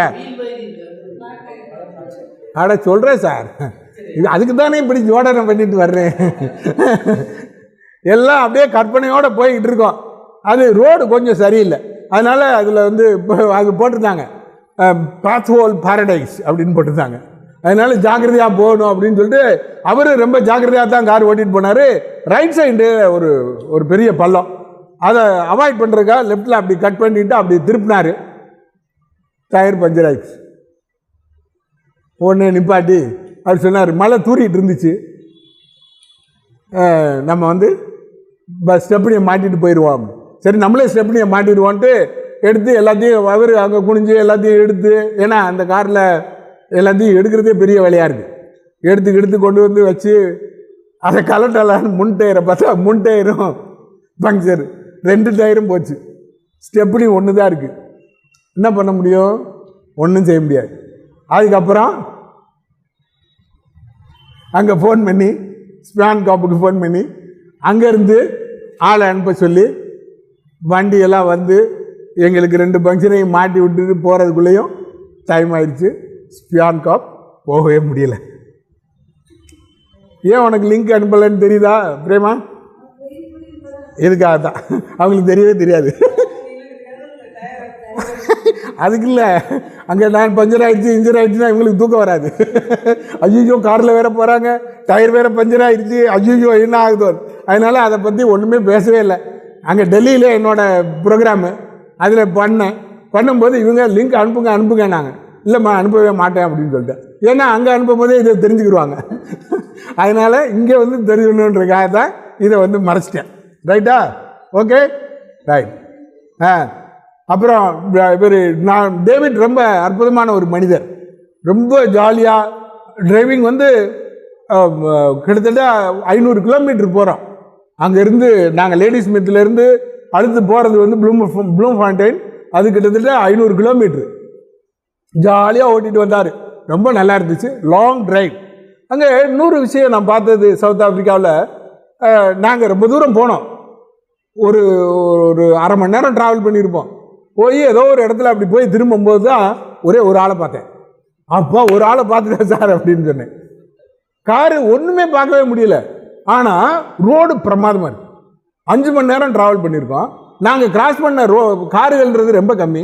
நம்ம என்ன செய்வோம், ஒரு கார் போகிறதுக்கெல்லாம் எதுக்கு அந்த ரோடு அப்படின்னு நினைப்போம். யாருக்கு அப்படி இல்லை, ரோடெல்லாம் ரொம்ப பிரமாதமாக இருந்துச்சு, நல்லா இருந்தது, அதை பாராட்டணும். அடுத்து போன இடம் ப்ளூம் ஃபவுண்டைன். இதுவும் ரொம்ப குளிர், பயங்கரமான குளிர்.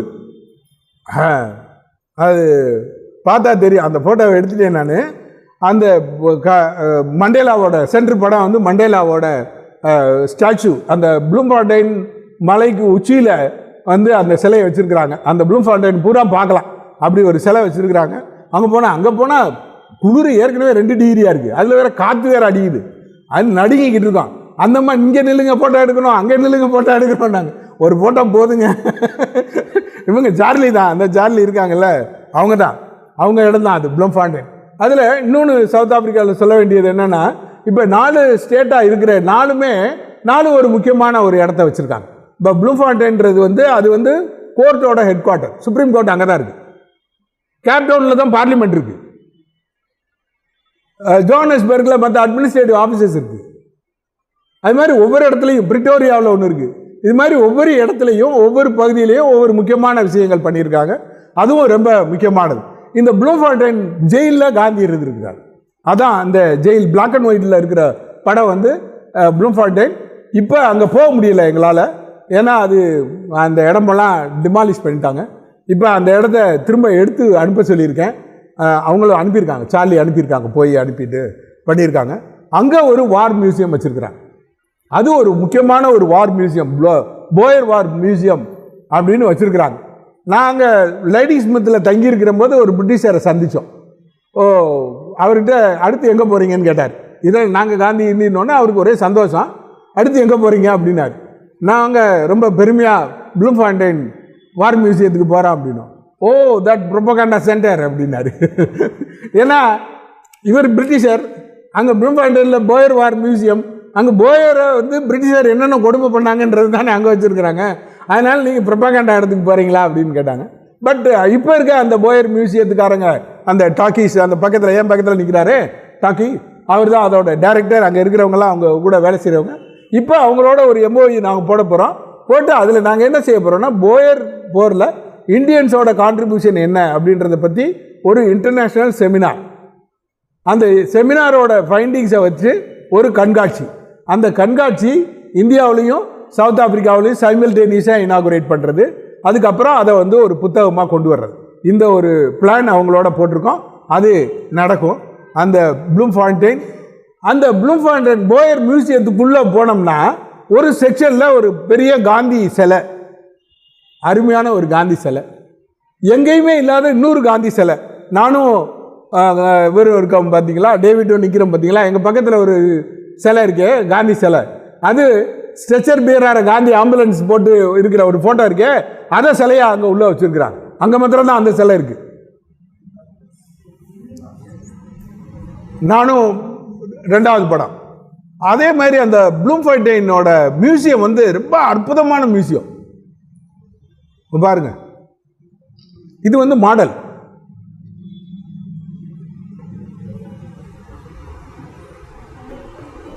நிஜமான குதிரை மாதிரியே இருக்கு. இது மாதிரி ஒவ்வொரு மாடலும் வச்சிருக்கிறாங்க. அந்த போரை அப்படியே ரீக்ரியேட் பண்ணியிருக்காங்க. இது நான் எடுத்திருக்கிறதுன்றது அதில் வந்து ஒரு 100ல் ஒரு 5% இருக்கும். அது மாதிரி டிஃப்ரெண்ட் ஃப்ளோரில் டிஃப்ரெண்ட் எக்ஸிபிஷன்ஸ் வச்சுருக்காங்க.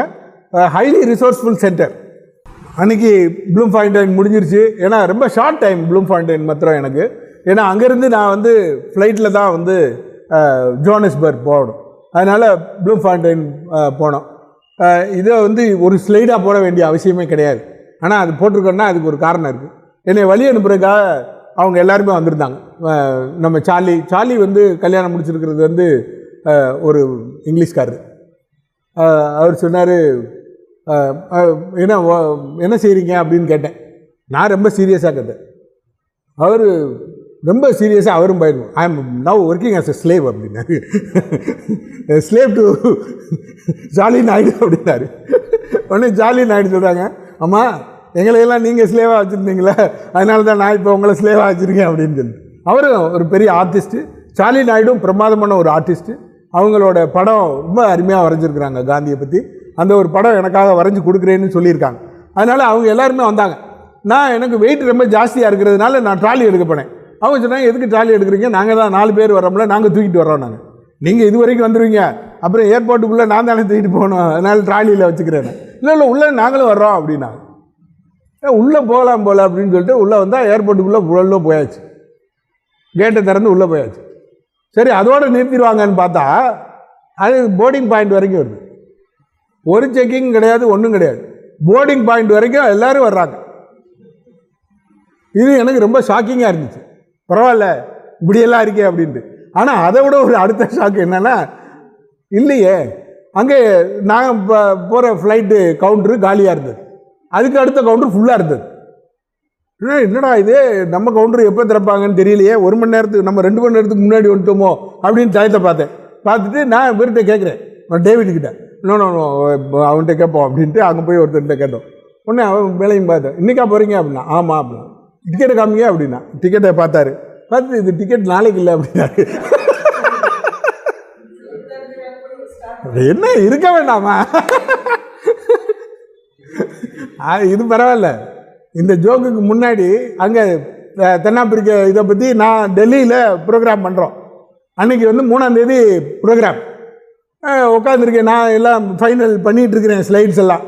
கதவை தட்டலாங்க, நான் பூட்டி வச்சுட்டு யாரும் டிஸ்டர்ப் பண்ணக்கூடாதுன்றக்கா என் கதவை பூட்டி வச்சுட்டு நான் உள்ளே உட்காந்துருக்கேன். அவர் காந்தி பீஸோட சேர்மன் செக்ரட்டரி 2 பேரும் கதவை தட்டுறாங்க. என்ன பூட்டி வச்சுருக்கீங்க அப்படின்னா. இல்லை டிஸ்டர்பன்ஸ் வேணாமேன்றக்காக. அப்புறம் எப்படி ப்ரோக்ராம் நடக்கும் அப்படின்னாங்க. என்னடா இது பூட்டி வச்சுருக்கோம் ப்ரோக்ராமுக்கு, எனக்கு ஒன்றும் புரியலை, என்ன சொல்கிறீங்க அப்படின்னா. 3 மணிக்கு தானே ப்ரோக்ராம்னாரு. இல்லை நாளைக்கு 3 மணிக்கு அப்படின்னு. நம்ம சர்வோதயவாதிகள் காந்தியவாதிகள் எல்லாம் ப்ரூவ் பண்ணணும்ல, அதனால ப்ளூம்ஃபாண்டைனுக்கு முதல் நாளே போயிட்டோம். ஆனால் நாங்கள் எல்லாத்துக்கும் டெலகிராம் கொடுத்து ஜோஹானஸ்பர்கில் என்னை ரிசீவ் பண்ணுறதுக்கு அவர் வந்துடுறாரு. ஏன்னா 1 மணி நேரம் தான் ட்ராவல். நான் போகிறதுக்குள்ளே அவருக்கு 1.5 மணி நேரம் ட்ராவல் பண்ணி தான் ஏர்போர்ட்டுக்கு வரணும். அதனால அவர் புறப்பட்டார் ஏற்கனவே அங்கேருந்து. நான் இங்கே அடுத்த நாள் ஃப்ளைட்டுக்கு உட்காந்துருக்கேன். நல்ல வேளை கடவுள் காப்பாற்றினார். இந்த 3 பேரும் என் கூட போர்டிங் பாயிண்ட் வரைக்கும் வந்திருந்தாங்க. அதனால் அவங்களே அவங்களோட பேசி டிக்கெட் எல்லாத்தையும் மாற்றி அன்றைக்கே புக் பண்ணி அந்த போகிற ஃப்ளைட்லேயே ஏற்றி அனுப்பிட்டாங்க. அதனால் ஒரு ஜோக்கு போட்டிருக்கேன். காந்தி வந்து தென்னாப்பிரிக்கா விட்டு போகும்போது அவரை கேட்குறாங்க, ஜெனரல் ஸ்மல்ஸை கேட்குறாங்க. அப்போ அவர் ஜெனரல் ஸ்மல்ஸ் சொல்கிறாரு, the saint has left our shores, I sincerely hope for ever அப்படின்னு சொல்கிறார். இந்த கலைவரம் நடந்துகிட்டு இருக்கும்போது டேவிட் ரொம்ப ஜோக் அடிப்பார். அவர் சொன்னார், I think saint has not left our shores அப்படின்னாரு.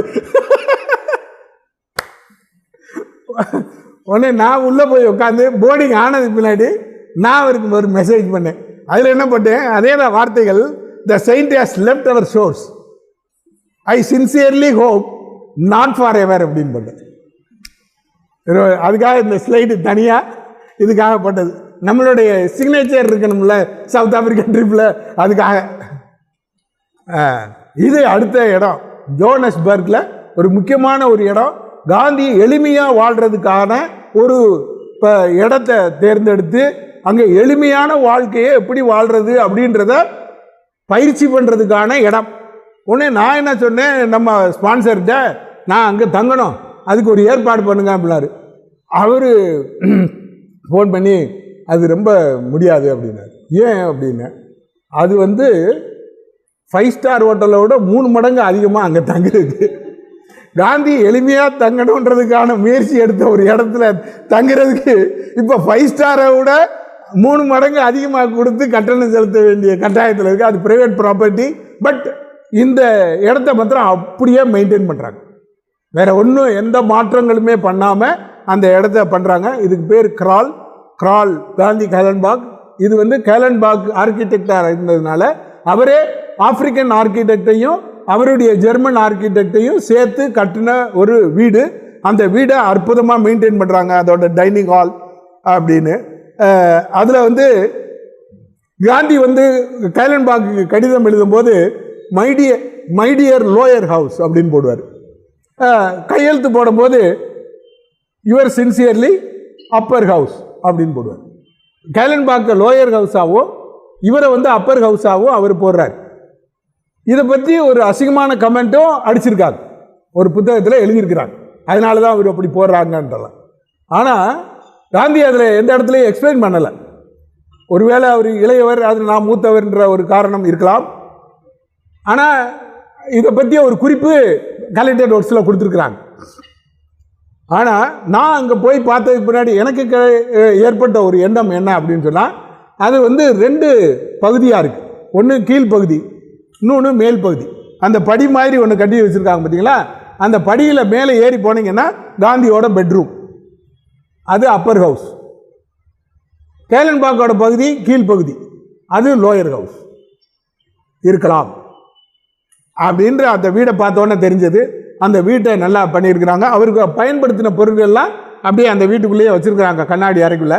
அதில் எனக்கு பிடிச்ச ஒரு ஐட்டத்தை மாத்திரம் ஃபோட்டோ எடுத்துக்கிட்டேன். ஒரு பணியார சட்டி இருக்குது அந்த இடத்துல, பணியார சட்டி.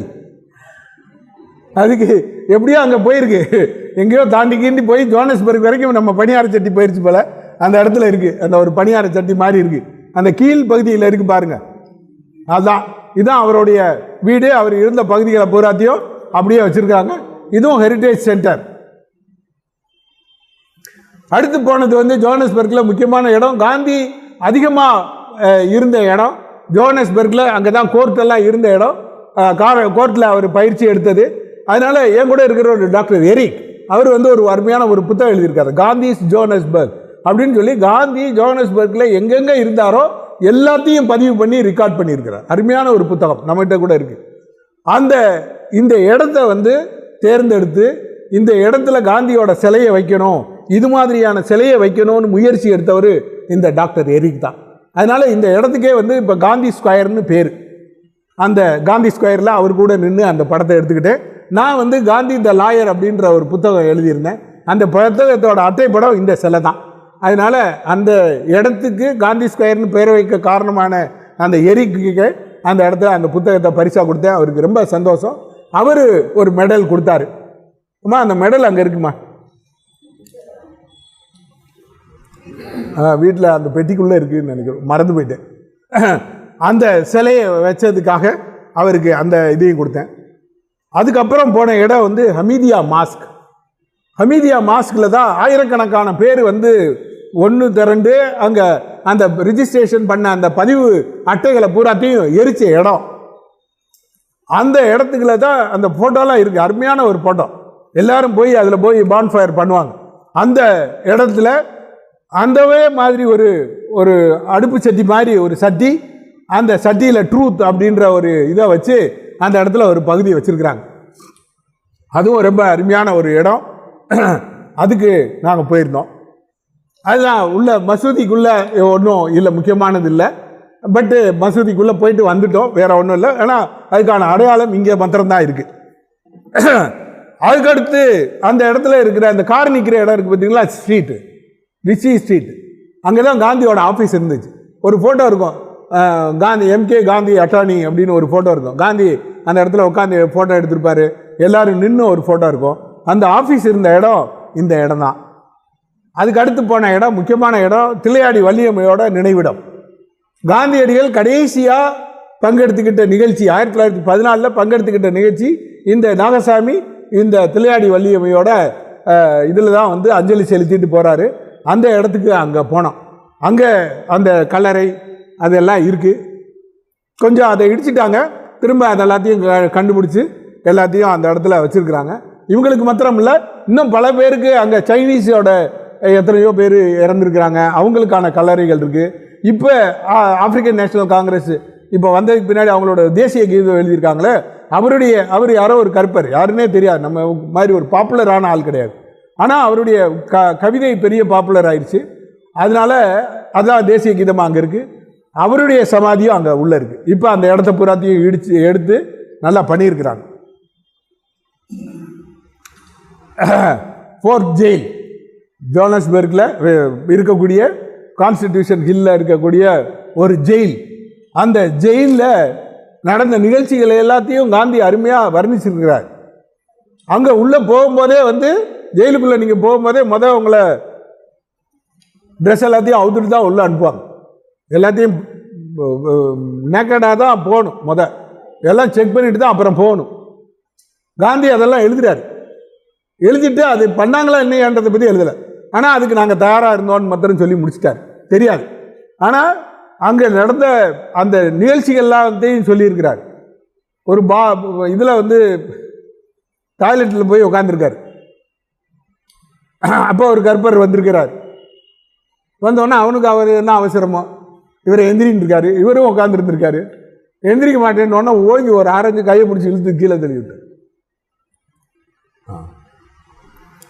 விட்டார். அதுக்காக தான் அந்த பாத்ரூம் படம் எடுத்திருந்தேன். இருக்கா? இந்த பக்கம் வரிசையாக இருக்கு பாருங்க. அந்த பக்கம் லெஃப்ட் ஹேண்ட் சைடில் வெள்ளை வெள்ளையாக கால் பதிக்கிறது மாதிரி ஒரு கதவுமே இல்லை. இந்த சைடில் இருக்கு. அதில் அதான் டாய்லெட்டு. முன்னாடி மாத்திரம் ஒரு மரப்பு வச்சுருக்காங்க அந்த சிவப்பு கலரில். அங்கே உள்ளுக்குள்ளே இருக்கிறது அப்படியே தான் இருக்குது, ஓப்பனாக தான் இருக்குது. அந்த பெட்டு, காந்தி படுத்திருந்த பெட்டு மரக்கட்டை, அதுதான் தலகாணி. காந்தி போட்டிருந்த அந்த ட்ரெஸ்ஸு, காந்தி போட்டதில்லை, ஜெயில்காரங்களுக்கு எல்லாத்துக்குமே கொடுத்த ட்ரெஸ்ஸு. அதனால் காந்தி இந்த ட்ரெஸ்ஸை தான் போட்டிருந்துருக்காரு. அவர் எழுதுகிறாரு, அந்த ட்ரெஸ்ஸு அவ்வளோ அழுக்காக இருந்துச்சு, ஆனால் ஜெயிலுக்குள்ளே வந்ததுக்கு பின்னாடி நம்ம போட மாட்டோம்னு சொல்லக்கூடாதுன்றக்காக அதை நான் போட்டுக்கிட்டேன் அப்படின்னு எழுதுகிறாரு. அந்த ட்ரெஸ்ஸும் அதை ஒரு மாடலாக வச்சுருக்குறாங்க. அந்த ஜெயில் இன்றைக்கி வந்து ஒரு பெரிய மியூசியம், காந்தி மண்டேலா மியூசியம்னு வச்சுருக்காங்க. அந்த மண்டேலாவுக்கான மியூசியம் அதுதான் வந்து அங்கே தான் அதிகபட்சமான குருவாலிட்டி நடந்திருக்கு. அவங்கள கொடுமைப்படுத்தியிருக்கிறாங்க, அவ்வளோ கொடுமைப்படுத்தியிருக்காங்க. அதில் இங்கிலீஷ்காரங்க பண்ண கொடுமை ஒன்று, அதுக்கப்புறம் அந்த அபர்த்தைடு பீரியடு பீக்கில் இருந்த சமயத்தில் ஆப்பிரிக்கர்கள் எல்லாருமே சேர்ந்து போராட்டம் நடத்தினாங்களே, அப்போ அந்த நேரத்தில் அந்த இயக்கத்தை பூராத்தையும் அடக்கி ஒடிச்சாங்களே மண்டேலா மாதிரி. அப்போ நடந்த அந்த கொடுமைகளை பூராத்தையும் பல பேர் எழுதியிருக்காங்க. அதை பூராத்தையும் அப்படியே பதிவு பண்ணியிருக்கிறாங்க. அங்கே எல்லாரும் வீடியோவில் அவங்க எல்லாத்தையும் பேசுகிறாங்க. அதெல்லாம் ரொம்ப பயங்கரமான ஒரு இடம்.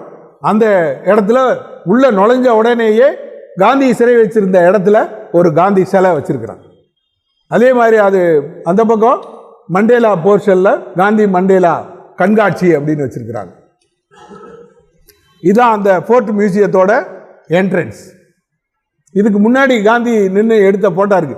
ஜெயிலை விட்டு வெளியே வரும்போது போட்டோலாம் இருக்கு. டால்ஸ்டாய் பண்ணை. டால்ஸ்டாய் பண்ணைன்றது கேலன்பாக் 1100 ஏக்கர். காந்தி வாங்கினது 100 ஏக்கர் ஃபீனிக்ஸ் செட்டில்மெண்ட்டுக்காக. ஆனால் கேலன்பாக்கு கொடுத்தது அவருக்கு 1100 ஏக்கர்.